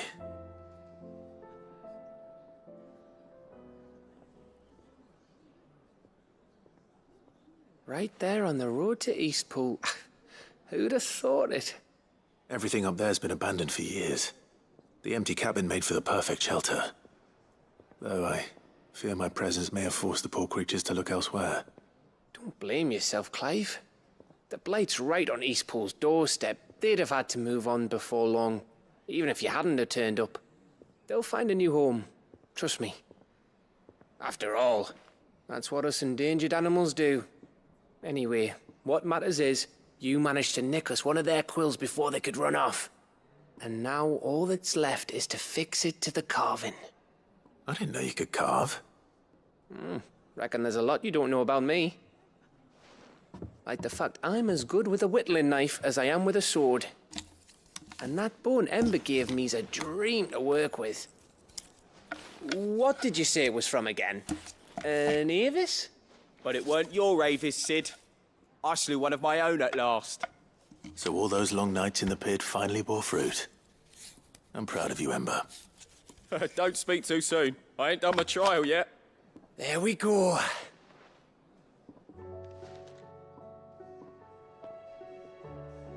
What do you think? I think if you ever hang up your scouting cap, you'll be able to make an honest living. I will, aye. I should go and see if Ed is awake. Give it my best. You can give it to yourself. Come on.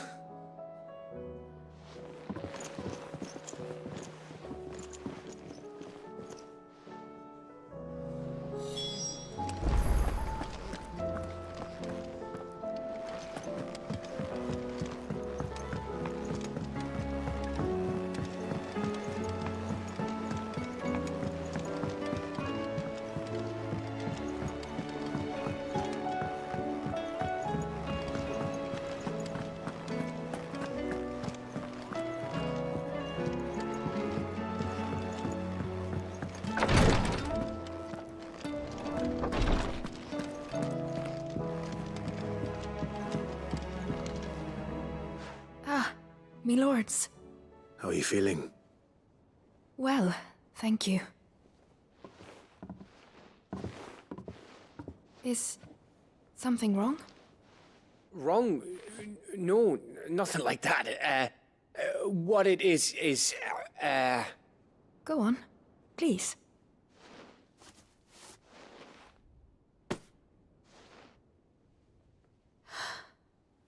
It's beautiful. Did you make it? We did, aye. It's from all of us here at the Hideaway. Your new family, like. It's a good luck charm. We may come up north when a band's on the way. I mean a baby. To let him know that they're part of the family too. Oh, I hope you like it. I don't know what to say. I thank you, me lords, for everything. If there's anything you need, just let us know. I will. Clive, fancy a swift off? I'm thirsty. I could be convinced.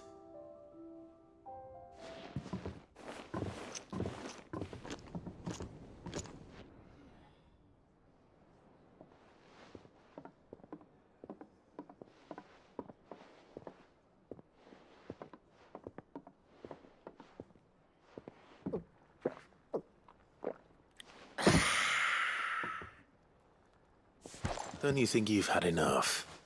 Oh, we're celebrating. I'm gonna be a father. I think Edda might have something to say about that.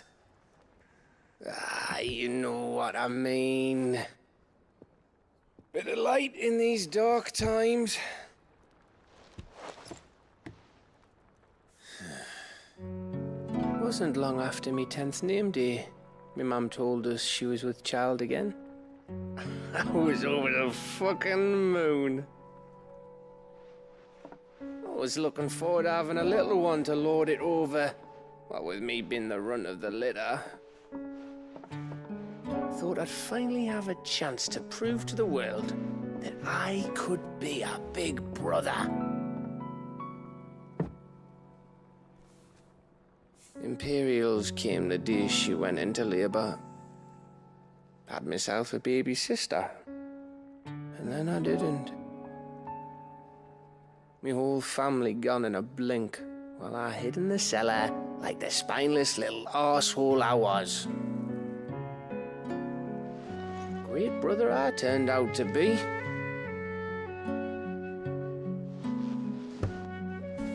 I'll never be a leader. And I'll never be a hero. I'm just a daft little dog who comes running when his master calls. I'll never be like you, or Sid, or Jill, or even Torgal. Have you finished? Maybe.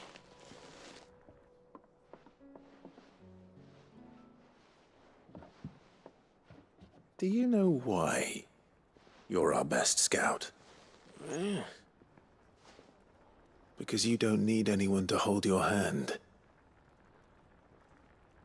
Without your resourcefulness, your courage, your determination, I don't know where we'd be. Maybe Hanging off a cliff like, That was only the once. Exactly. You learned from it. And here you are, after Founder knows how many missions, stronger for everyone. And let's not forget Rosalith. Who was it who freed me from the dungeon? Who was it who ran to Jill's rescue? That would be me. Because you're our brother, Gav. My brother.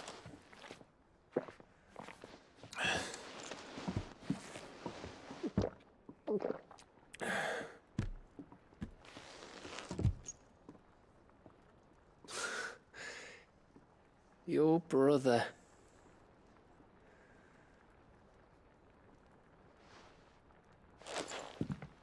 Which means that when the time comes, I get your room. And your sword.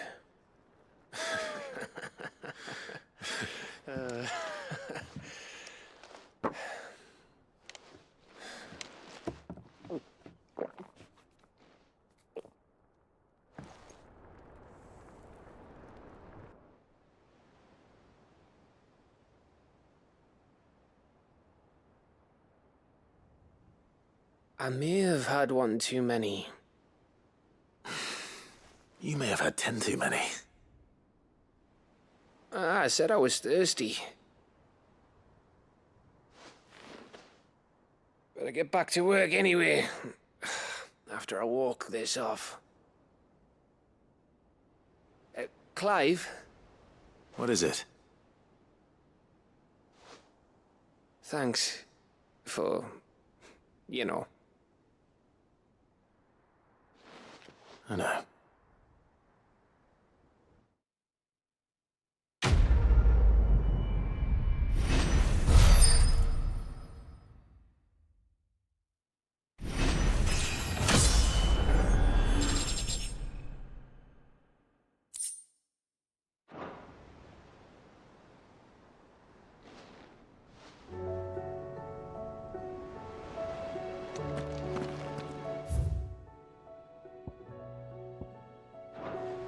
Do you think they'll come back? Of course they will. It's just a big crystal.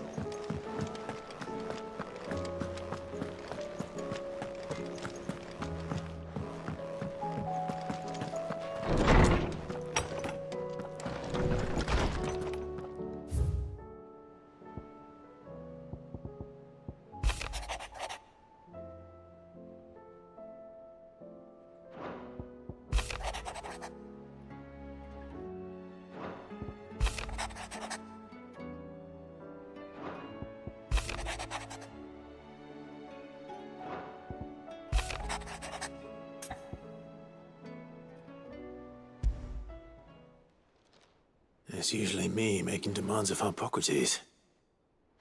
I wonder what this is about.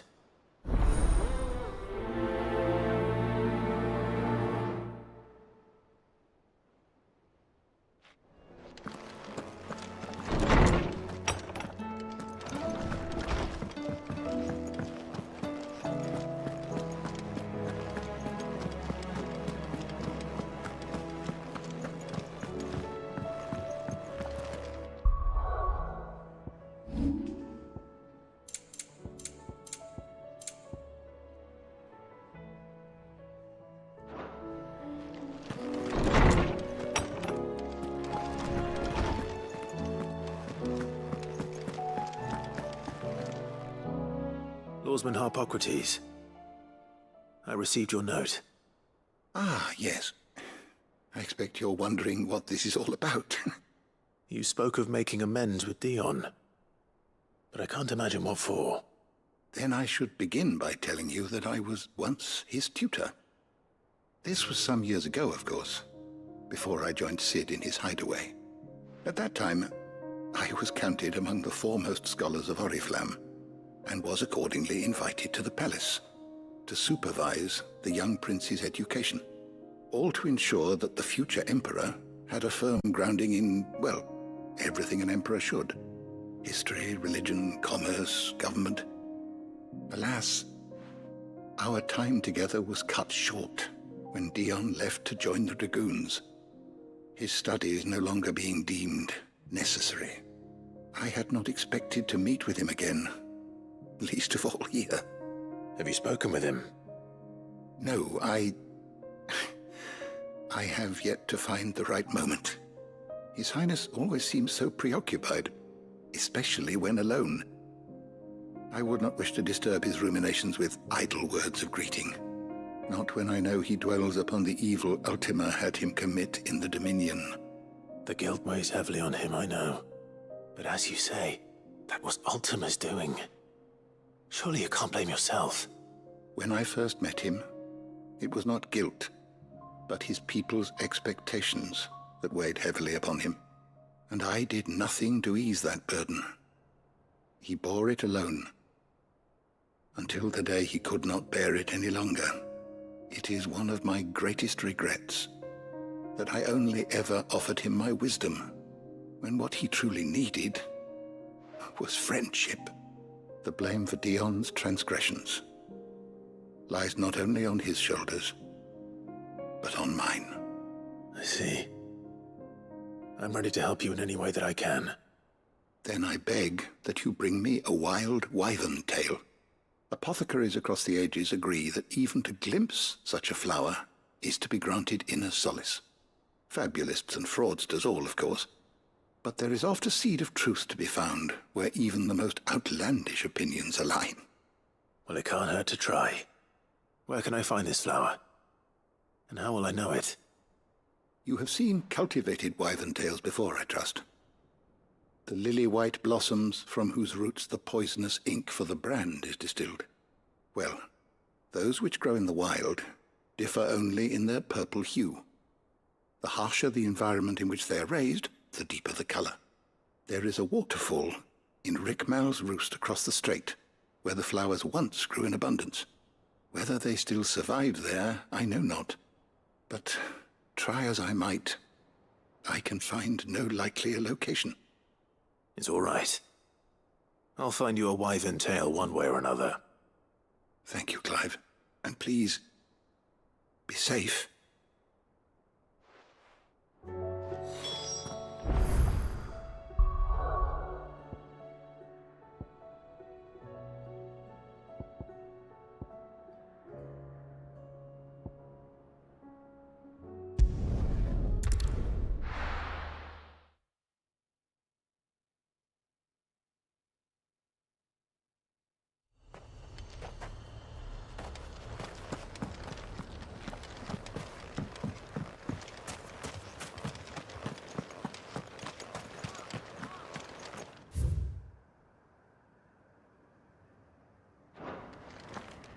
Ambrosia won't help me here.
Seems this place has been flooded twice over.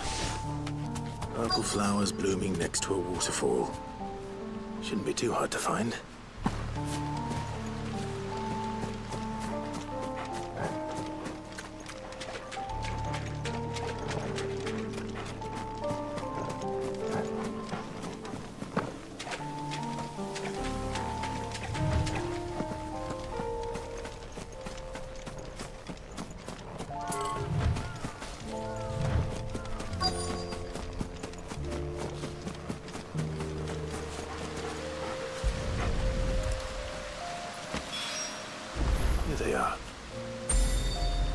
pick enough for a bunch, I suppose.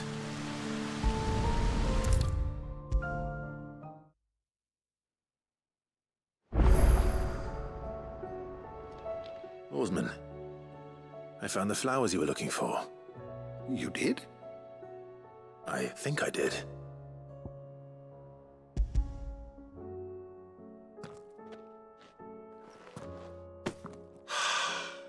You did indeed. My dear boy, thank you. You wanted to make Dion a gift of one, did you not? Shall I invite him to join us? Oh, I don't... It's no trouble. I'll go and fetch him.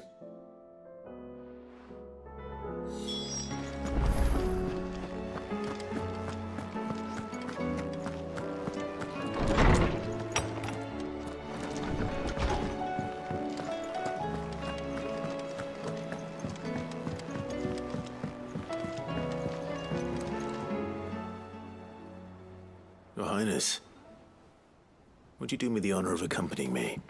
No. It is time, then. No. Only to the shelves. Our lawsman has something he'd like to give you. Master Harpocrates. No. I dare not show my face before him. Not after everything I have done. I have taken countless innocent lives. And ruined countless more. All because I was weak. I have sworn to atone for my crimes or die in the attempt. But were I to meet with him again, and see in his eyes what I have become, I fear that my resolve might falter. Then that is all the more reason to do it. Test your resolve. Prove to yourself, and to him, how strong it truly is.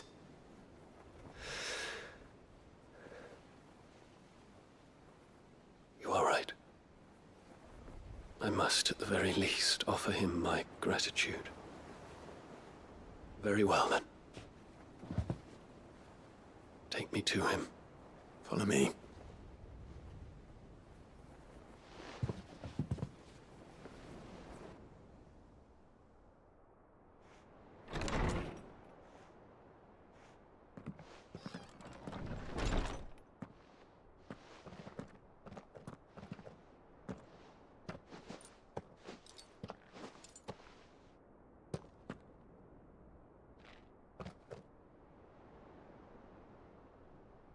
Even now, I hesitate to approach him. What must he think of me? You'd be surprised.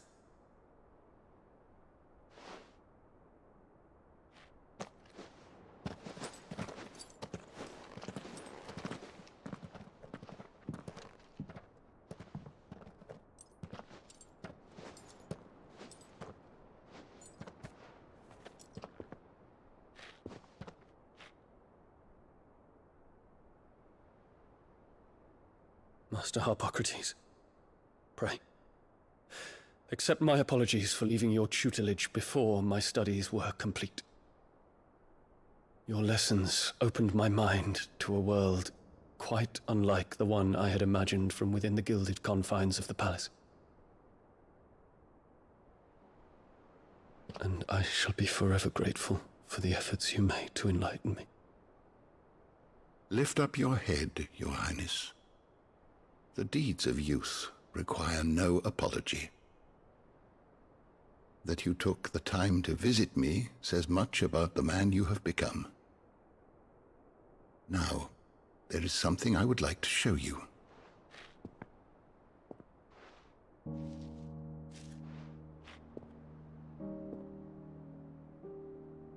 Is that a wyvern tail?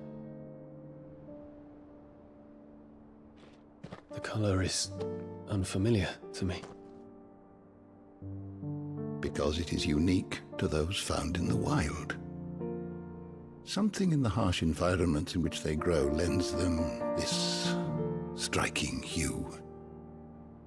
Their roots are indistinguishable from those of their hothouse cousins, but once they bloom, the difference is immediately apparent.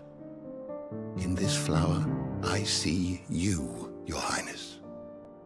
Its roots were the roots of a wyvern tail, with all that implies. But they do not define it, just as yours do not define you. I want you to have it, that it might remind you of this truth.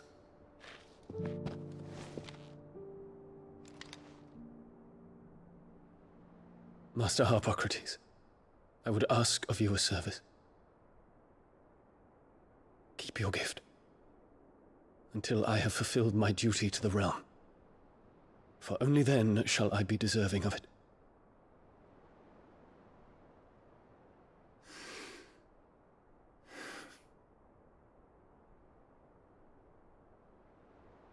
As you wish, Your Highness.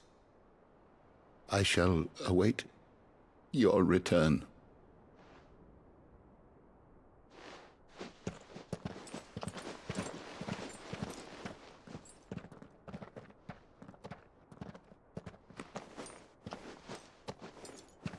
Our roots do not define us. No wonder my stepmother didn't like him. For reuniting me with memories I had thought long lost.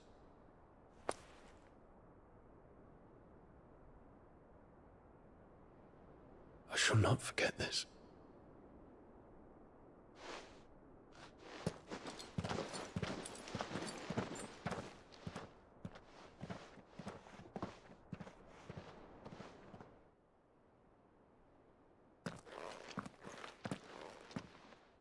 Thank you, Clive.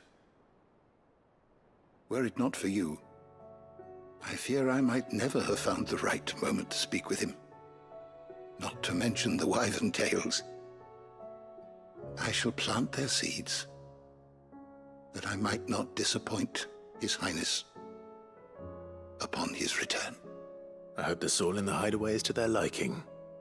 Why, these flowers bloomed in the bleak, black wastes of Waloed. I'm sure Nigel's yard will suit them to a T.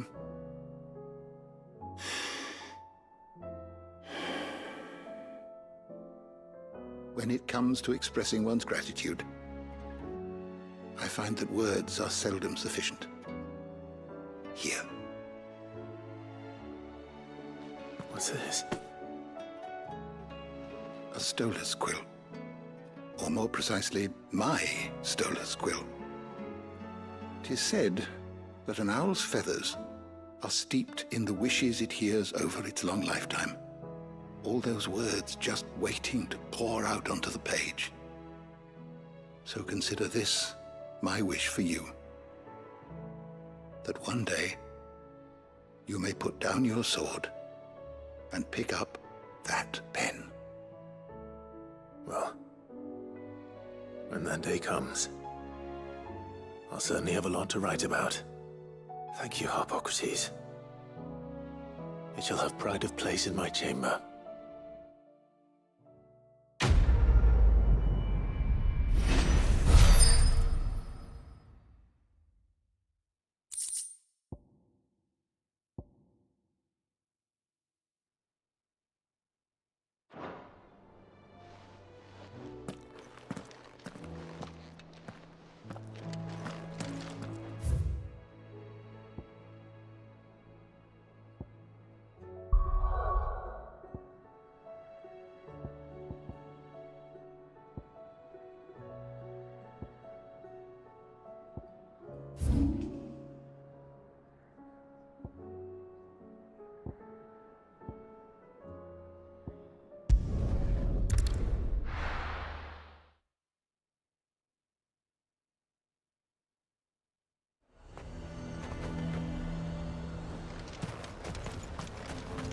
The garrison is threatening to pull their sentries from the markets if we don't cooperate.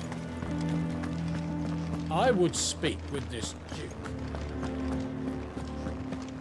Saw the captain just now. Your town needs you.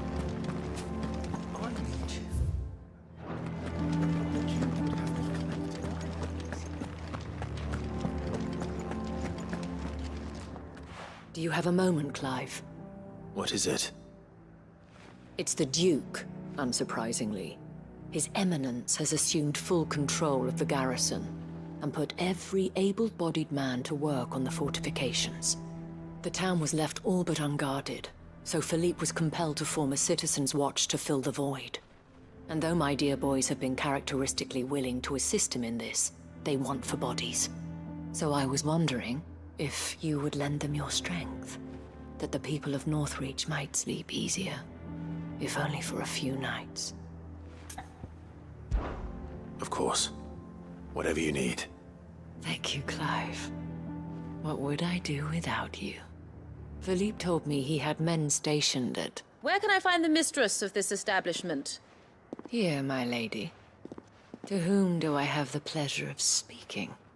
My name is Sabine, and it is my displeasure to be the daughter of the Duke of Oriflamme, who I understand is causing you and your town no small amount of trouble. I wish to speak to you about what might be done. Very well. Let us speak. I trust you'll forgive me, Clive. Absolutely. Our conversation can wait. Please, proceed. As you know, my father is a most overbearing and supercilious man, and I join you in objecting to his every action. Indeed, I owe you my thanks for continuing to argue against his reckless plans. Yet I fear he is not one to be swayed by reason. No. He must be made to face the consequences of his actions. And who would make him do this? I would. Myself and several other like-minded individuals. Were you to join us, we would surely have the strength to drive him from Northreach for good. Does that not seem a trifle... drastic? Drastic action is precisely what is called for. Unless you are content to see your people downtrodden and dispossessed. My father would have it that citizens exist only to serve the Empire. That they should be forced to make every sacrifice to ensure her revival. But he is wrong. It is not the people who must serve the Empire, but the Empire who must serve her people. He's always been like this. Scornful of the opinions of anyone he judged beneath him. But he cannot be allowed to ride roughshod over the common folk any longer. We must fight him by all possible means. Fight him? No. My purpose is to quell the tension in Northreach, not to stoke it. Respectfully, my lady. Our only chance of saving this town depends upon every one of us uniting against our common enemy. Your father and his followers included. While I understand your frustrations, I cling to the hope that he may yet be won round. False hope, I assure you. But I see that your mind is made up. I shall bother you no longer.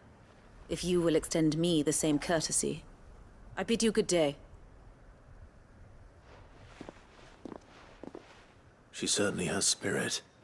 Indeed. But unfortunately for us, that spirit is only likely to harden the Duke's resolve, which may be enough to seal the fate of this town. Not that she cares. This is all about her and her father. Families. I'm sorry, where were we? Ah, yes. I was about to tell you of Philippe's plans for the town watch, but perhaps it's better that you heard them from him. I believe he's in the market, if you'd be so kind as to seek him out. Right away. It's just a pity I cannot join you. I'd like to see the two of you in action together.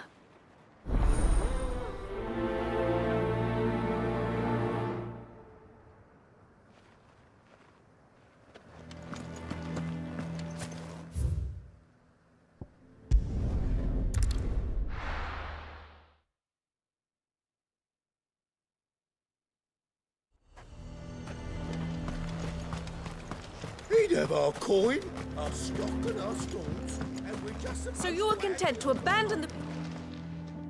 Please, I beseech you. If you are a true son of Northreach, you must fight to defend your home. That's exactly what I am doing, milady. Or trying to, at least. The land is crawling with fiends, and someone has to keep watch. Even when our true enemy is hiding in the garrison? Fine. You're not the only able-bodied man in Northreach. Thank you so much for your help.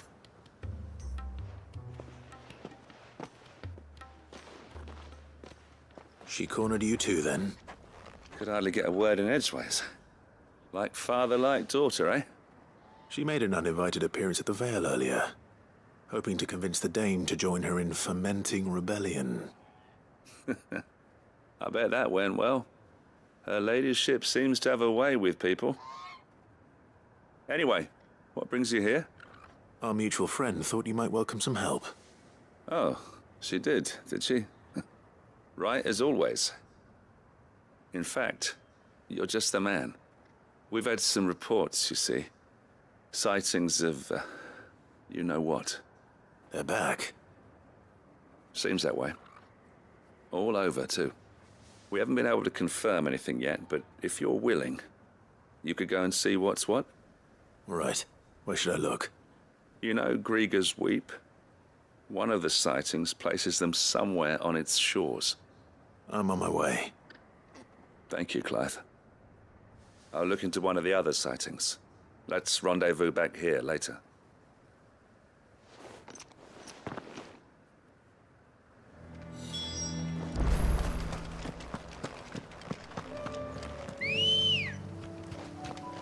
Let's go. Run like the wind.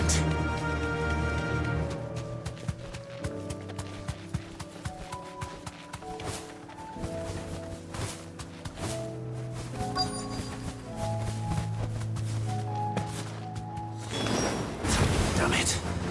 The reports were true. I need to stop them before they get to the town.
Call that a test, Ultima? Clive, it's me. Are you all right? I am. But it seems the reports were true. The thralls have returned. I dispatched the few that I found, though. Well, that's something, I suppose. But what were they doing south of town? They all came from the north last time. We might be able to fend off an attack from one side or the other, but from both? Do you have eyes in the north? Some. I should probably go and have a look, though, just to be sure. You head back to Northreach. I want you there just in case war breaks out while I'm away. What do you mean? Her ladyship's been busy working her magic on the townspeople, stirring up ill feeling towards her father. She'll have her marching on the barracks if we're not careful. What? This is exactly what the Dane was afraid of. I'll do what I can to calm things down. Be careful out there, all right? Don't worry, I'm not like you. One sniff of those things and I'm running back to town screaming blue murder.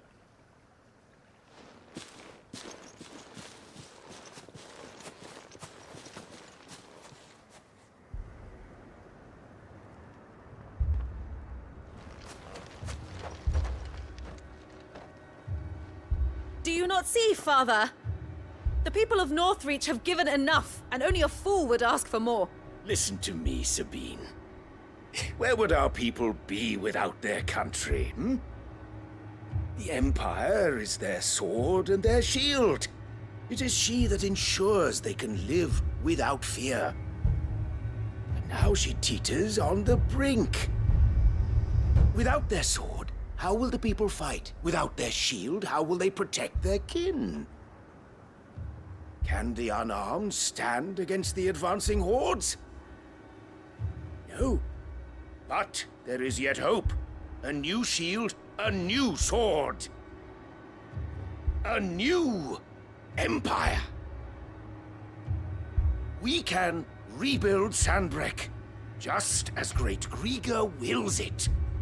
Perhaps we could, Father. But we don't want to. Not if it is built on the broken backs of the people. Please, let us not quarrel in the street. You must see that no good will come of this. Our fight is not with each other, but with the threat that draws ever closer to our gates. A threat that your sword has yet to rid us of, Your Eminence. You will hold your tongue, whore! You may have filled my daughter's head with your heresy, but I will not be corrupted. Corrupted? Your daughter's opinions are her own, as you would know if you had ever deigned to listen to her. At least I hope they are your opinions, and not posturing born of a family feud. Northreach deserves better than that. Northreach deserves better than you, Carla. Yes, I know who you are. The slut of Twinside who bedded a branded. Jealous, are you? That a woman might choose a bearer over a pious man of Grieger. Clive! I met a swarm of thralls coming south from Oriflamme. Hundreds of them. Too many to count. No. Work on the fortifications has scarcely begun. We will retreat to Caer Norvent and there make our stand. Did you hear me? That was an order! While this is but a heartfelt plea, let us make our stand here and protect our homes. Protect those that we love. Together, for Northreach!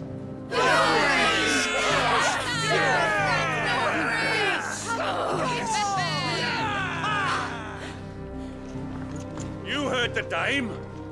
What are we waiting for?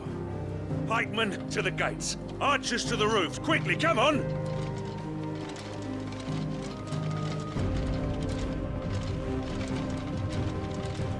But she is but a common... whore, yes. And we'd follow her to the gates of hell.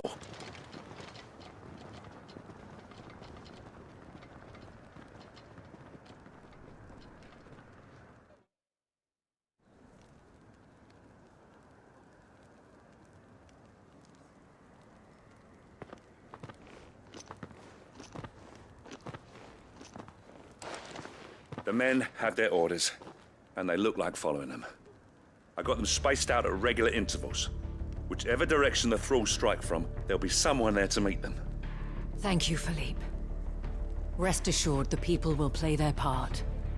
The herbalist has donated her stock of medicines to me. Should any of your men be injured, take them to the Vale. We'll see to them there. Thank you, milady. I will. I'll play my part too. You still want for numbers. Unlike the enemy. I only hope I can go some way to evening the odds. Philippe, can I leave the south in your hands? I doubt the thralls by the lake were the last of their number. Of course. I'll lead a party down that way so we don't get taken by surprise. What about you? I'll make my way up the road to Oriflamme. I've fought a few of these things. And while I can't promise to hold them all back, I should be able to thin the herd. All right. But take care. Thank you. Both of you. You can thank us when it's over. Till then, madame.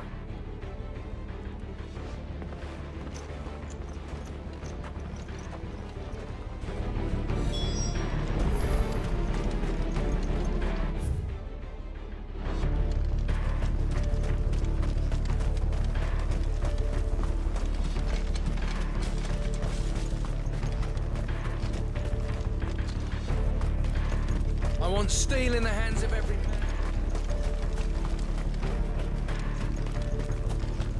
merciful creature.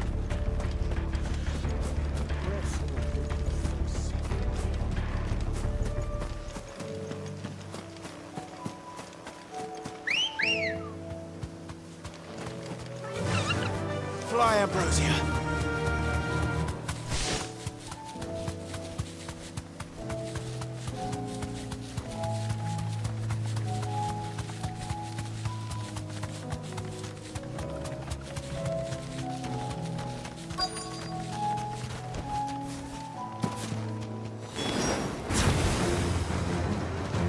This is more like it. Come on then. Test me.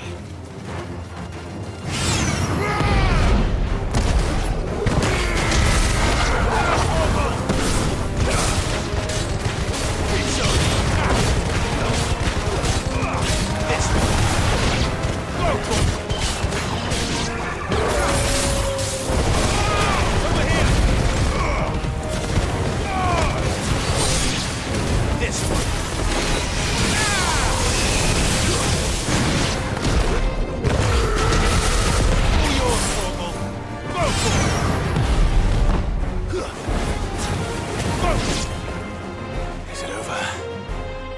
No. It's only just begun.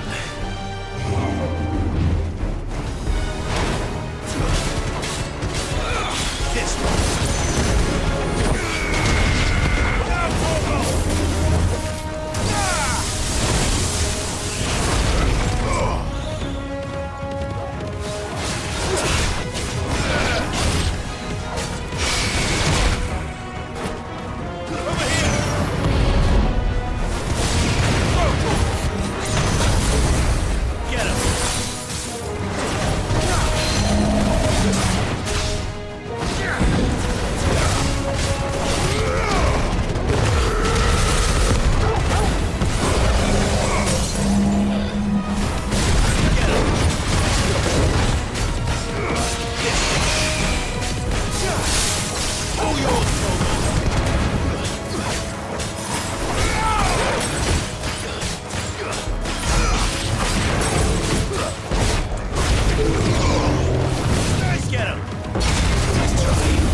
That looks to be the last of them.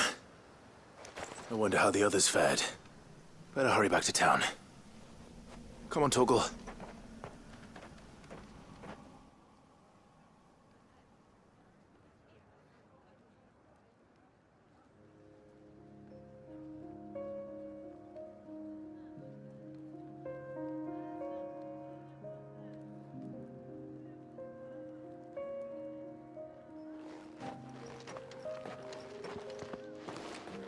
Clive, it's good to see you. And you. The road to Oriflamme is clear. How did you and your men fare? Well, we ended up fighting for our lives down by the lake. Took a few nicks, but nothing the girls of the Vale can't put right. Glad to hear it. Well, it seems we've survived. For the time being, at least. I thank you both for answering the call. You were right. And I was wrong. About everything. I had thought that the only way to unite the people was under the banner of Empire. That without a strong hand to guide them, they would drift apart. To be borne hither and yon by the eddying currents of fate. But you brought them together. Not by force, nor by the exercise of goddess-given authority, but by simply being one of them. By knowing what they feel, because you feel it yourself. Our purpose was ever the same, Your Eminence. You were merely distracted by a loftier vision of empire and glory, while our eyes beheld matters closer to home. You have the right of it again. As did you, Sabine. His Radiance said it himself. Sanbreque is naught without her citizens. I forgot that. And I am sorry. I'm sorry too, Father. I should never have taken things so far. I only wanted you to understand how the people felt. How I felt. But my anger got the better of me. Do not blame yourself, my dear. This was my doing. I should have listened to you. To all of you. Your Eminence, your Ladyship, I do not doubt that you came here with the best of intentions. But I believe the same could be said of us all. We all want safety, security, prosperity. Not just for Northreach, but for the entire realm. And we may yet achieve it. If only we work together. Will you join us in this? Yes. We shall. Thank you, Your Eminence. Now that that is settled, I must go and see to the wounded. The Vale's doors are always open to any soldier in need of relief. And today there are more than ever before.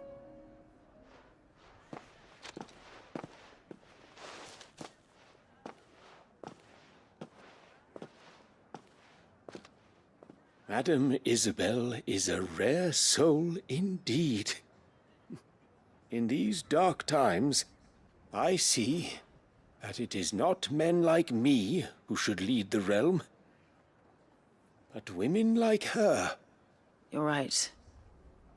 If only I'd listened to her when I had the chance. Forgive me for saying so, milady, but you still do. The Dame said it herself. We can turn things around. We just have to work together. And that goes for you, too. You're one of us now. One of you? Well said, Captain. Let this be a new beginning. Not only for Sanbreque, but for us. Well, since there's nothing more to be done here, I should see if Isabel needs any help moving the wounded.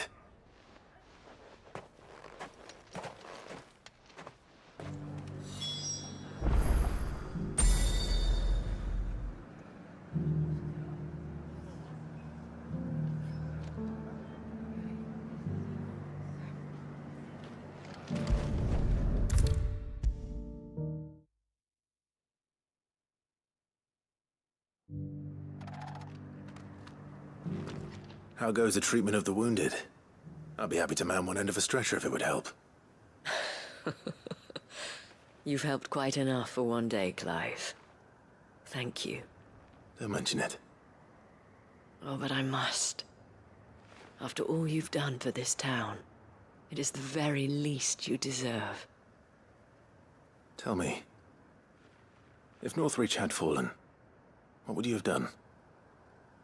A woman of your means could find a home anywhere in the realm, but I sense you would rather have died here. It's a long story. For you, madame, I have all the time in the world.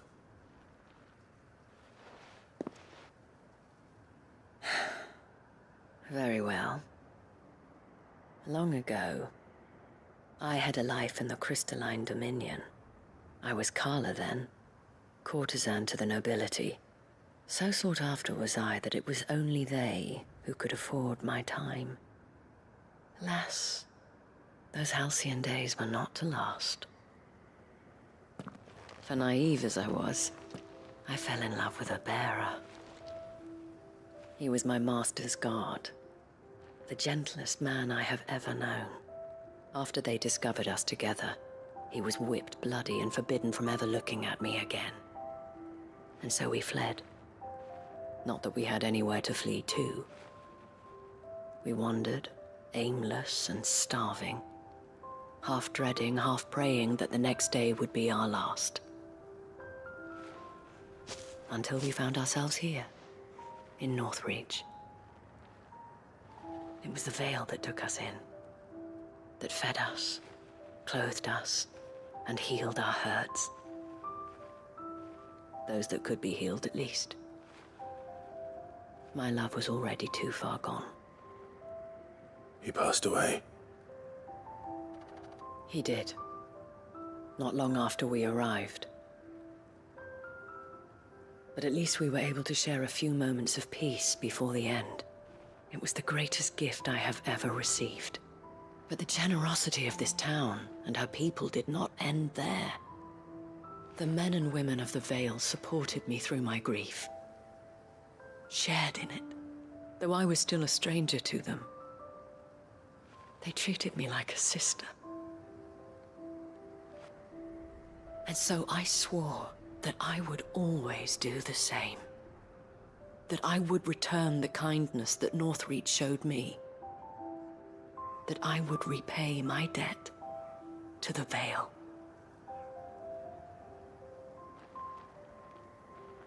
Thank you, Isabel, for sharing this with me.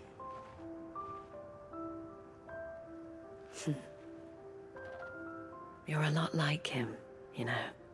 Perhaps that is why I have such a soft spot for you. Never stop fighting, Clive. And I shan't either. I know that it will not be easy to keep Northreach together. But our efforts will be rewarded. Just look at us now. The people, the soldiers, even the Duke of Oriflamme and his daughter, all united in defense of this town that we have come to call our home. And what of you? Can we count on your support too? Always.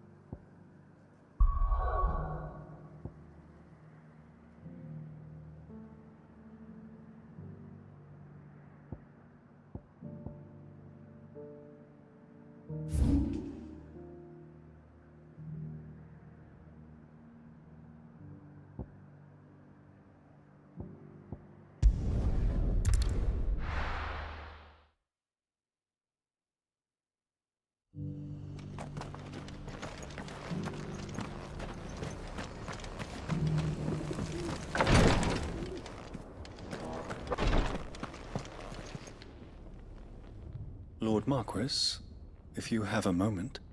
What is it, Cyril? One of our brethren lately journeyed across the strait in order to pursue a new avenue of inquiry in our ongoing investigation.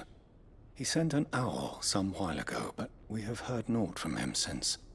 Was he surveying another fallen ruin? No. The object of his study was a savior cult that has arisen in Ash in recent years. We believe it may have some connection to the Circle of Malleus, an ancient religion that worshipped Ultima as its god. By gaining an understanding of this new faith, we hoped to learn more of the Circle's original beliefs. And so you sent one of your brothers to Ash, a continent teeming with orcs and Akashic. Fully cognizant of the risks, yes. I entrusted the mission to one of the most able of our order, the Third Chair, a master of the arts of combat and survival both. Though he has been silent for some days now, I have thus far refrained from sending any others in search of him, lest they be lost in turn.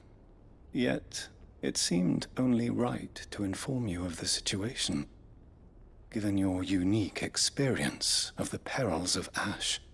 For as you so earnestly advised me, it would not do to abandon a man to his fate, when he might yet be saved. It would not. But Ash is a big place. Can you be any more specific? Perhaps. The last owl I received from him mentioned a village where he had heard the cult were wont to assemble. Mickleburg was its name. It lies in the southern reaches of Waloed. If aught ill befell him, I expect it did so there. Right. I'll see what I can do. You are much too kind, my lord. Go then, with my hopes, And may the Firebird's flame ever burn in your heart.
Ambrosia won't help me here.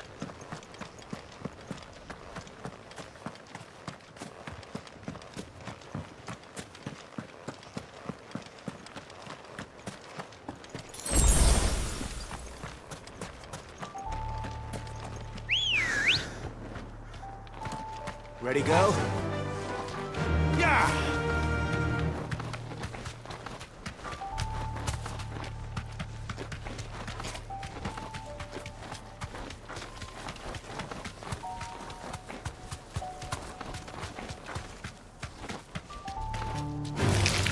Time to fight.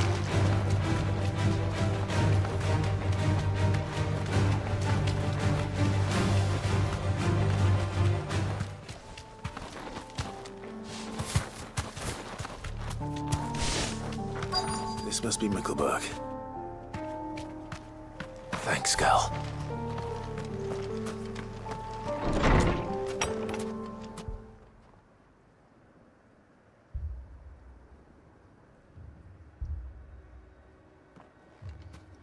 These people aren't turned. And the village seems safe enough at least.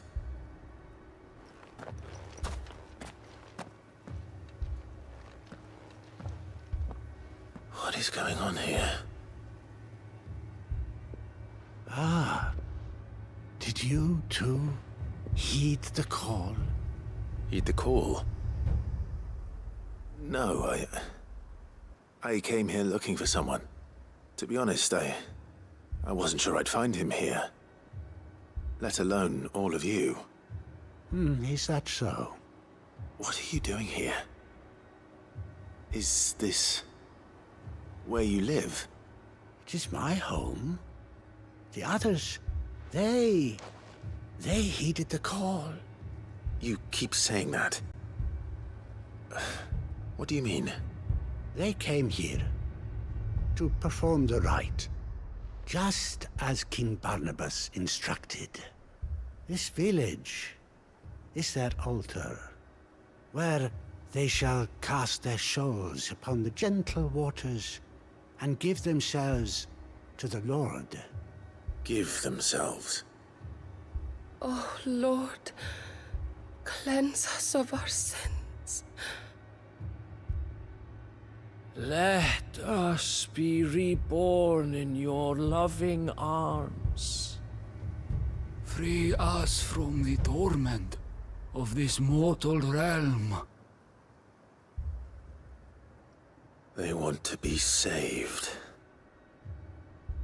Forgive me, but did another foreigner like me come here? He was probably wearing a cowl. You mean the traveler from Storm? Yes. He's staying at my house, toward the rear of the village. Thank you. If you don't mind, I'll go and greet him. They seek the same salvation Barnabas did. At least the third chair is still alive. Let's go and find him.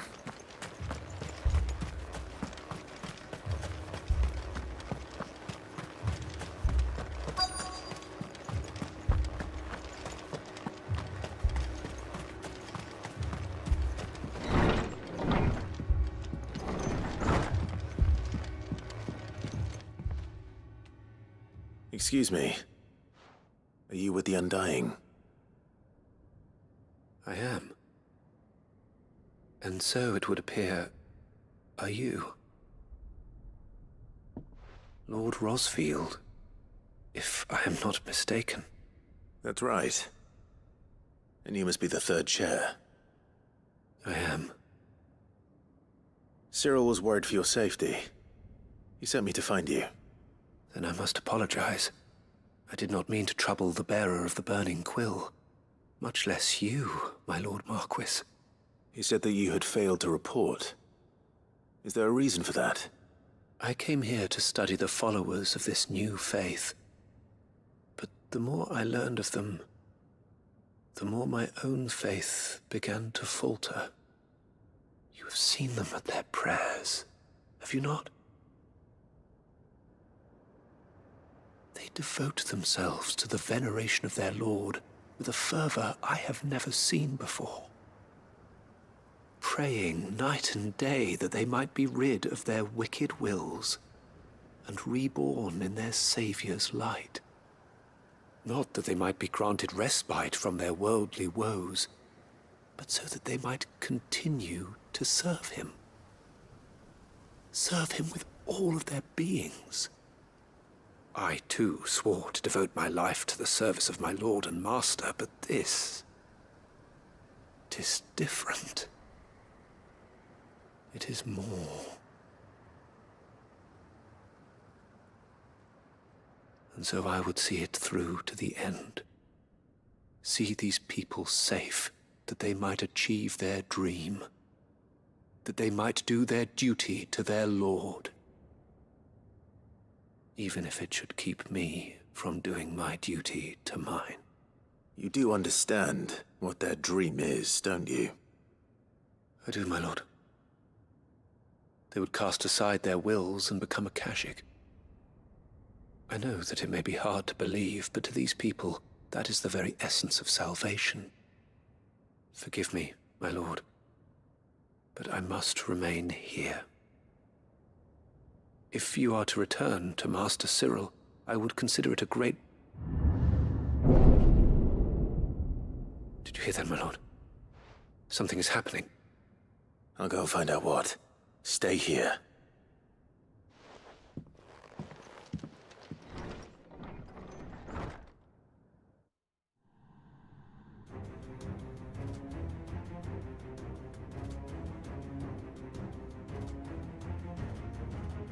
Beneath the flood.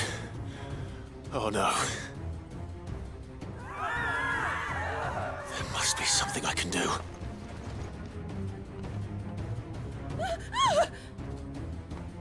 Echoes as well. Found her. Come on. Over here! Get him!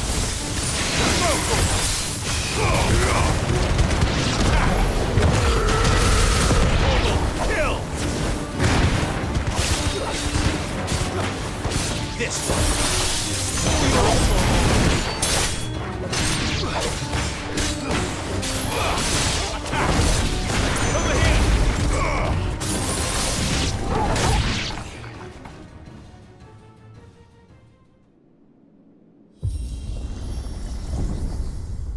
What now?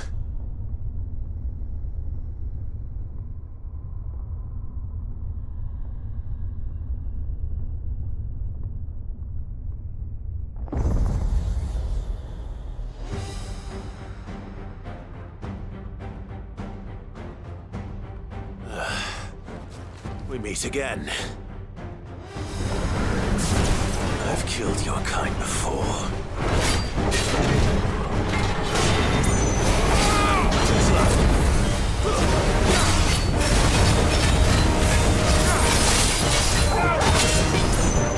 Nice try.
Damn it!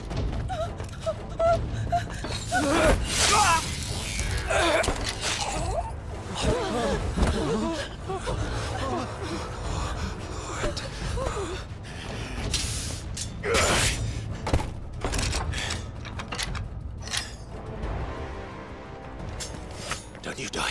Come on, speak to me. I had to save them, that they might have a chance to find true salvation. By devoting themselves to the service of their Lord. Just as I did, when the Undying plucked me from the gutter and gave me a cause to believe in. A duty to serve was everything to me, and I would not deny them that fulfillment, even if they must become a Kashik in order to achieve it. Forgive me, my Lord Marquis. I did not mean to trouble you with this. My findings. Could you deliver them to Master Cyril for me? Of course. Your duty will be done.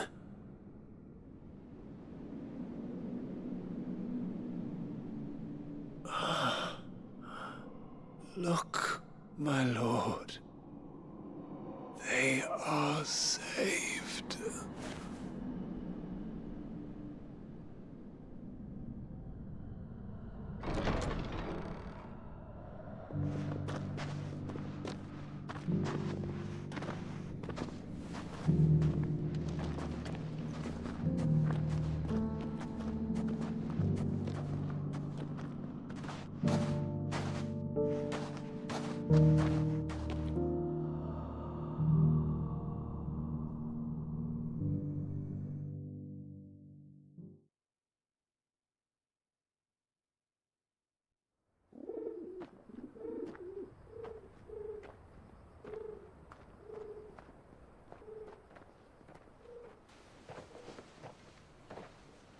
They are saved. Founder. I should get this report to Cyril.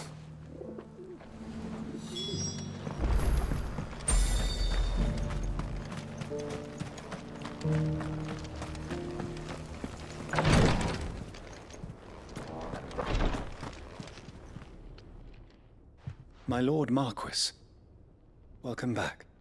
I am glad to see you hale and whole. I met with your third chair, Cyril. He bade me deliver his findings to you.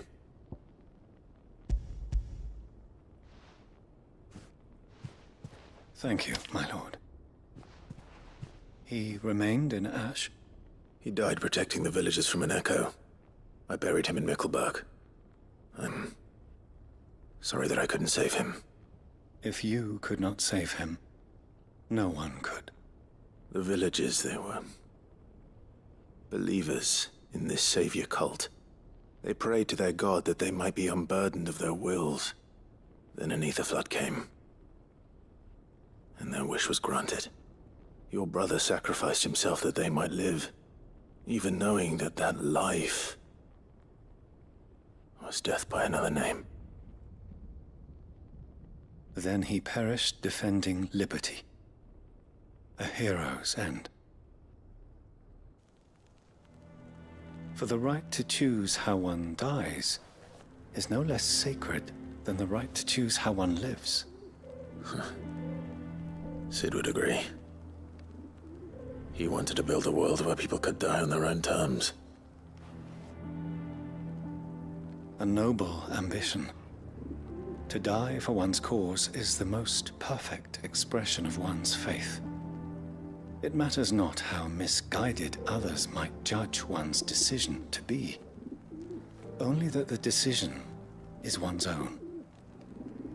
We live according to the teachings of our order. We believe in them, we protect them, and yes, we die for them. For better or worse, that is our creed.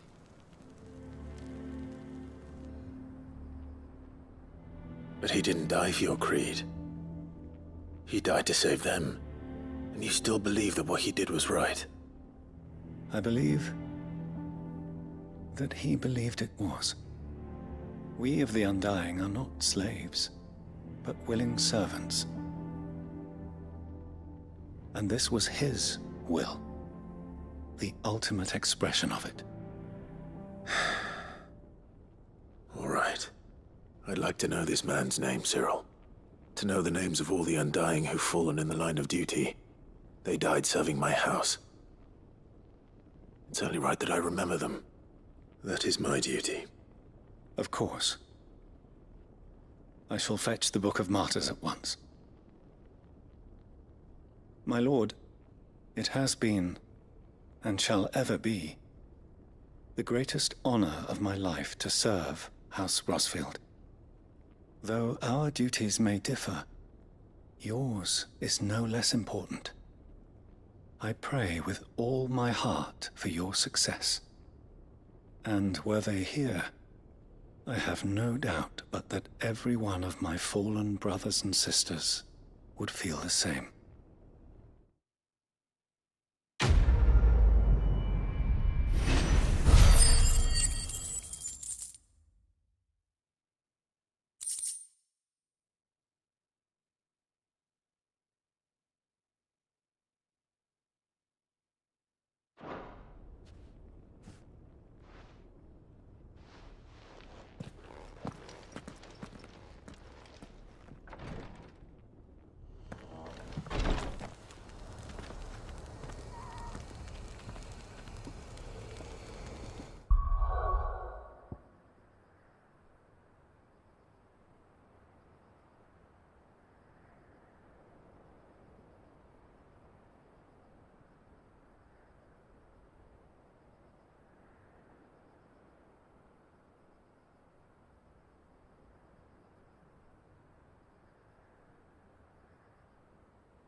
Why the hell would Victor take the bearer's side?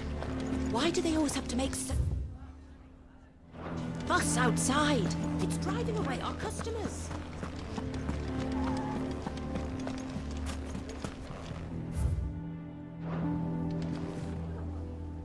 Here to help me pack? Thanks, but I'll be traveling light.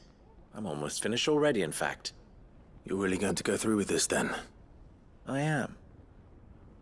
But before I go, there is one small issue I'd like your assistance with. Well, two. in fact. If it's within my power to help you, I will. It's the children. I refuse to let them share in my disgrace. And if I leave them here, they surely will. Our friendship would see them ostracized forever. But I can't take them with me either. I can think of only one place where they are certain to be safe, and provided for, and loved. The Hideaway. Of course. The children would be more than welcome. Thank you, Clive. I will not forget this.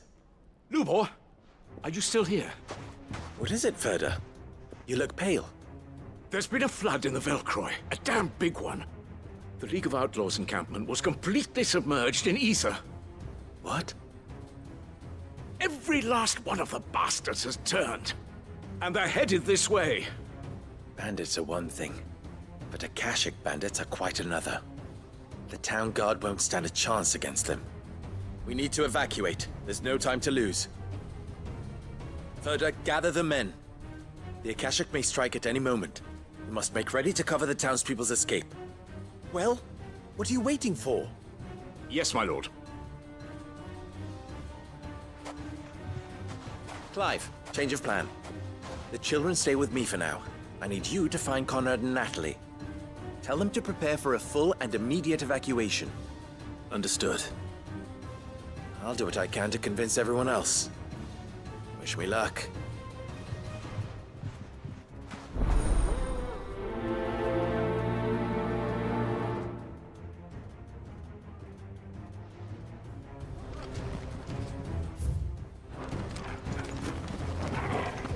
You have to listen to me. They're coming. You need to evacuate. Know your place, bearer. Why do they always have to make such a fuss outside? What's the commotion? That snake spitting his lies again by the sound of it.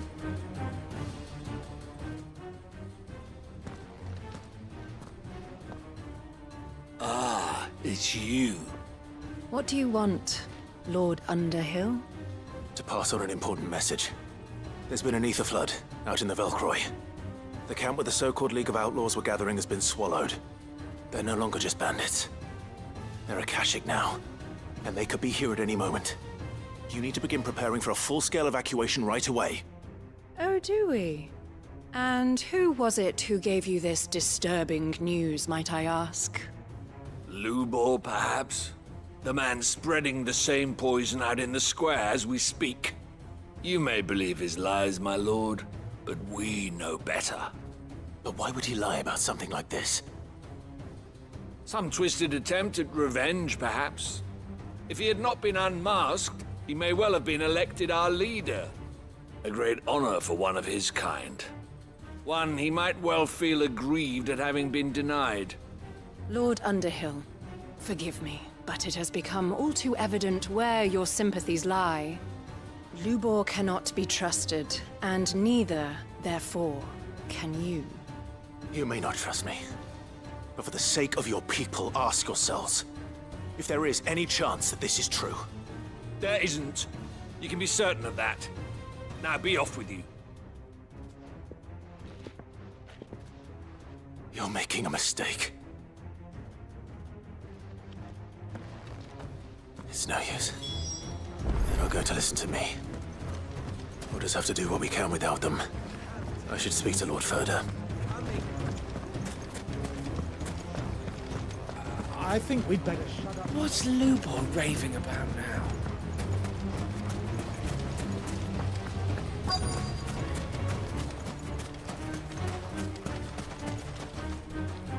Lord Ferda. Sid, what's wrong?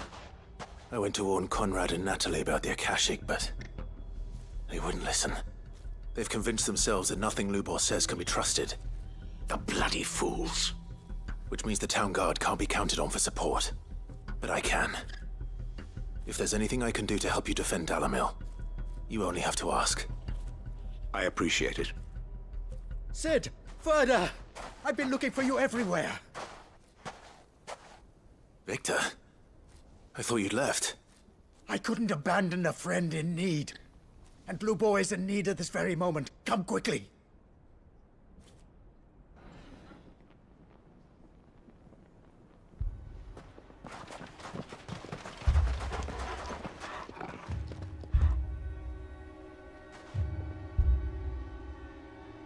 You have to believe me! The Akashic are coming! They don't eat, they don't sleep, they don't tire, and they don't care who they kill. They're unlike anything that's come before. There won't be no parley, no mercy granted! We may have saved the town once, but this is different. I do not ask that you forgive me, but please believe me. If you do not run, you will die. You will all fucking die!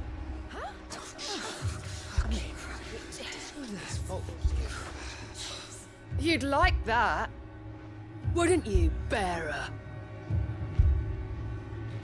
Yeah, with us out of the way, your kind will be free to claim Dalamil for yourselves. You who should run! Run, bearer! Yeah, run! Run! Far away! Run!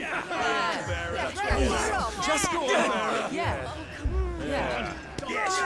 Go! Come on, then. Go on! Go! Just go. Lubo, wait. Someone's coming. Go. Come on! Stop!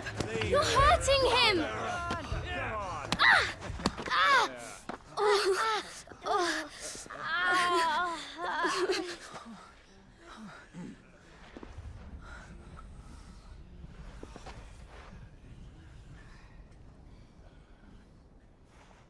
What did Lubor ever do to you? He solves all your stupid problems, and he keeps all of you safe. You know there's nothing he wouldn't do for this town. Who was it who made that cleaver you use every day, Conrad? And what about your counting table, Natalie? Who fixed that?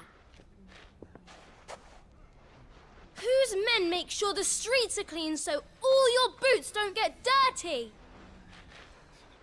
Who spends all day, every day making sure things run smoothly around here? And none of you ever say thank you. Ever. But did Lubor ever complain? Well, does he ever stop smiling? He keeps this whole place going. And you act like it doesn't even exist.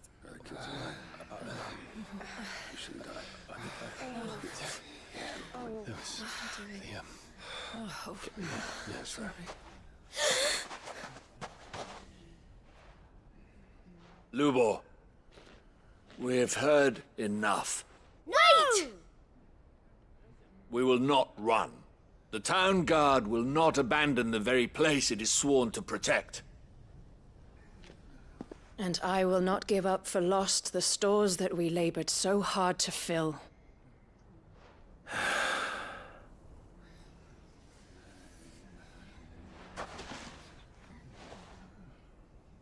So tell us, how do you propose we deal with these Akashic of yours?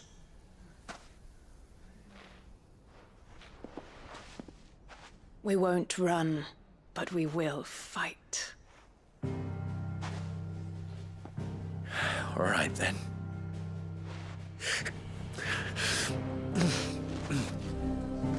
Fine.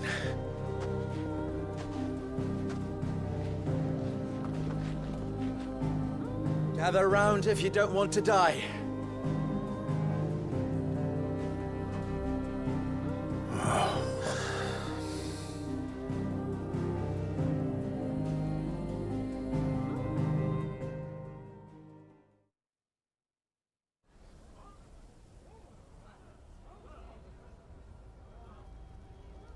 Allow me to explain the situation.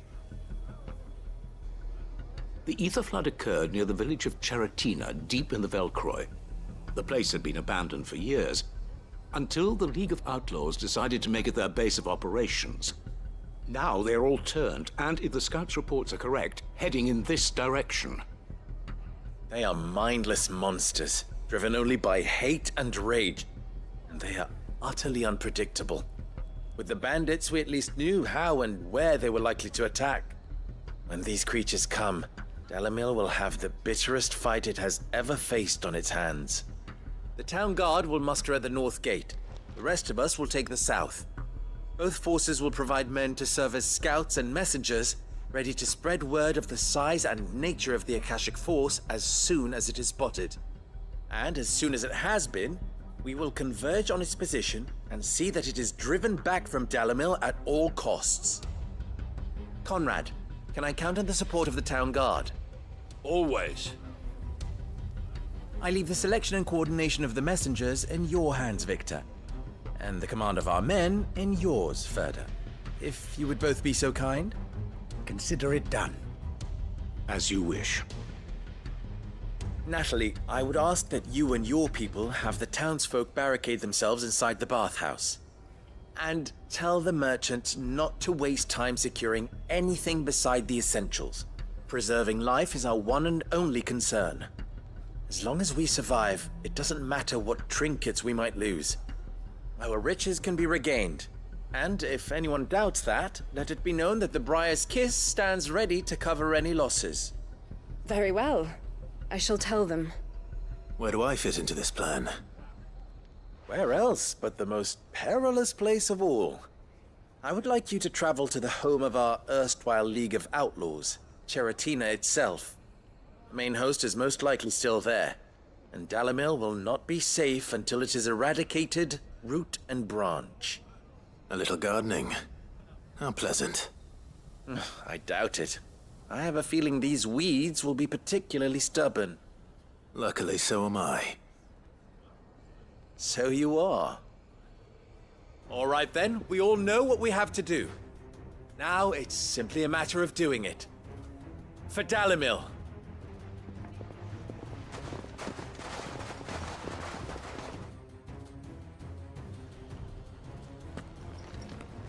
Looks like everyone's ready. I'd better not keep them waiting.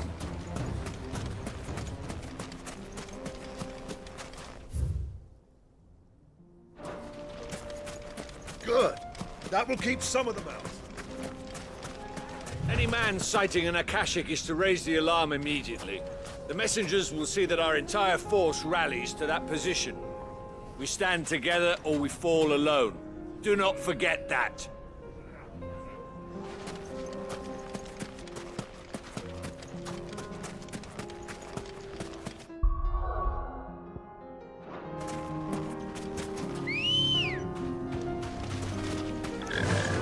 Run like the wind.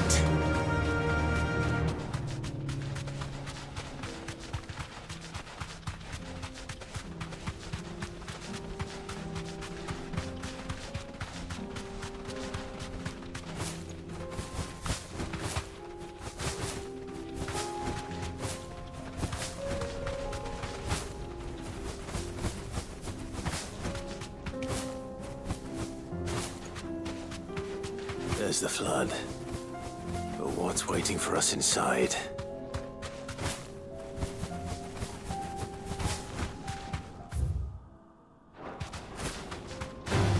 All right.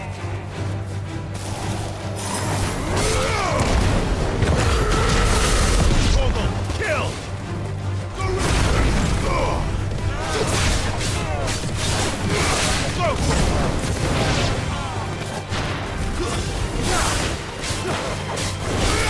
Get him!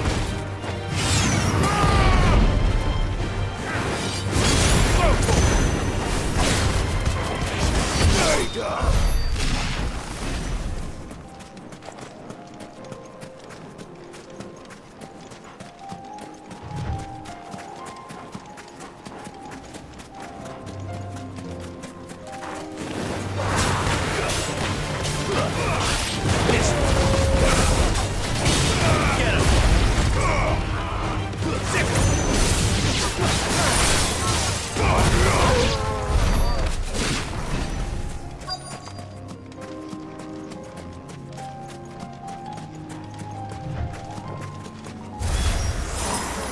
a single one alive.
The League is disbanded.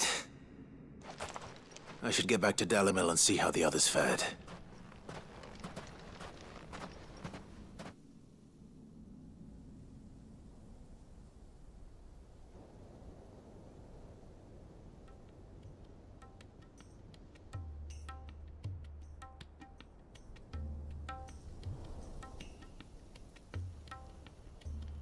All the Akashic we were able to find have been dealt with.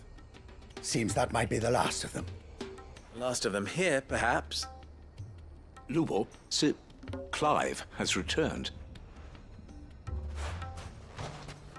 Clive! What news from Charatina? It's done. Root and branch. I knew you wouldn't let me down. Thank you, my lord. Friends, the Horde has been driven back. The Akashic have been defeated. And we need not fear the arrival of any more, thanks to Clive. Victory is ours. We bloody did it! We saved Dalimil. Lubor, allow me to apologize. After all you have done for this town, we should never have doubted you. But we did. And for that we are truly sorry. We only hope that you can forgive us.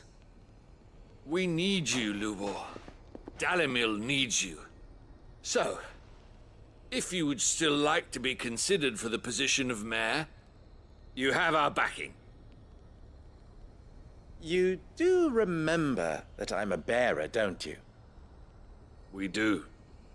But that is not a stain on your character. It is a stain on ours. We thought only of what we perceived bearers to be, not what you truly are. The man who saved Dalimil twice over. I see. But I will only accept your proposal on 2 conditions.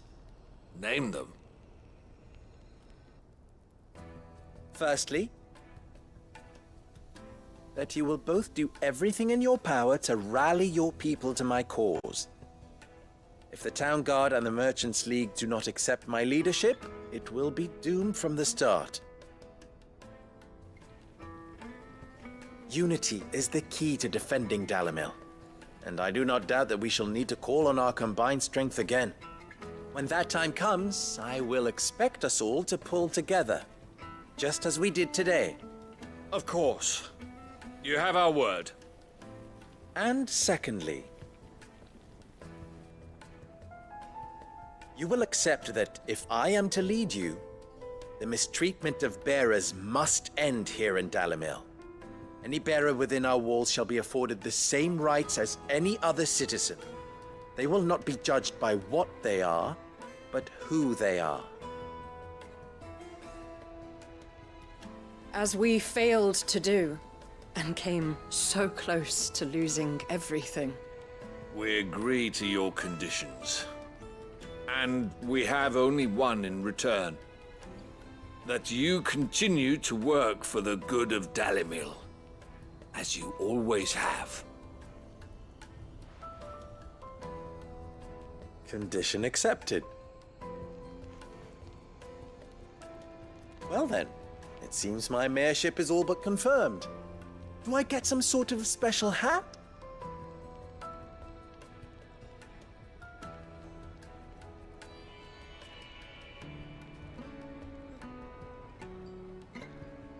How fickle fate can be. Not so long ago, I had resigned myself to leaving Dalimil in disgrace. And now, I find myself her leader. Here. For everything.